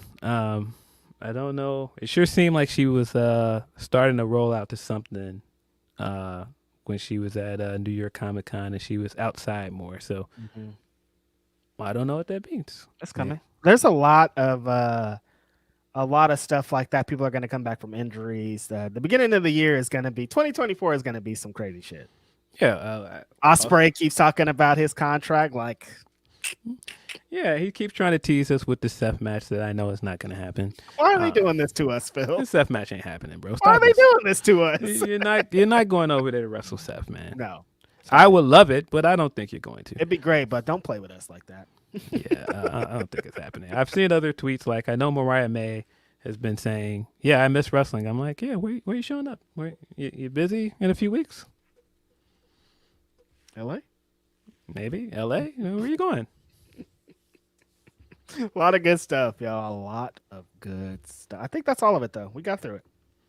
Did get through it. This is a surprisingly short episode for us because usually we do comfortably hit the 3-hour mark. But as always, appreciate you guys for coming through on a Sunday. Appreciate everybody that sent us a super chat. Appreciate everybody that sent us a humper chat. Everybody that just hopped in and went back and forth with us in our chat. Shout out to Jim. Because it seemed like I was screaming at you, Jim. But it's all jokes. It's all part of the show, Jim. Jim, you're helping along with our content, bro. We appreciate you, Jim. Appreciate everybody that helps move the conversation in this podcast, man. You want to do your top 10 wrestling Twitter rankings before we go, or Stop it, man. Stop. Stop. You don't Hey, have man. a 10 before we go? This whole wrestling media power ranking thing. I get the joke. I get the Complex did this power ranking of hip hop media, folks. Leave this to the professionals. Leave man. it to the professionals, please. Let them do this. Let them. I'm let flattered. Phil and I are flattered, but like, let people with their metrics decide what these things are gonna be, man. Don't just be throwing because names. there's no power behind your power rankings. No, man. Don't be just throwing names together in a tweet and going, man, this is my power ranking, man. Y'all are crazy. There's no power behind. Stop it, man. Stop it. And I ain't ranking nobody, man. I'm not doing nothing, man. I tweeted I'm not ranking nobody, and I even deleted that because I'm like, I don't want no Yeah, smoke. not Leave me even alone. wouldn't be that part of it. Yeah, nah. Uh-huh. You Appreciate will not catch us ranking nobody's in absolutely media on this podcast. I do my rankings called the BW 500, and that's it. And that's already too much. So Yeah. Yeah. Which reminds me to tell you about a conversation I had on the phone after we get off here. Because a very funny conversation with somebody. But you know what it is, man. This has been Grapsody. I feel Lindsey. It's Righteous Reg. Appreciate you guys as always. We're out. peace.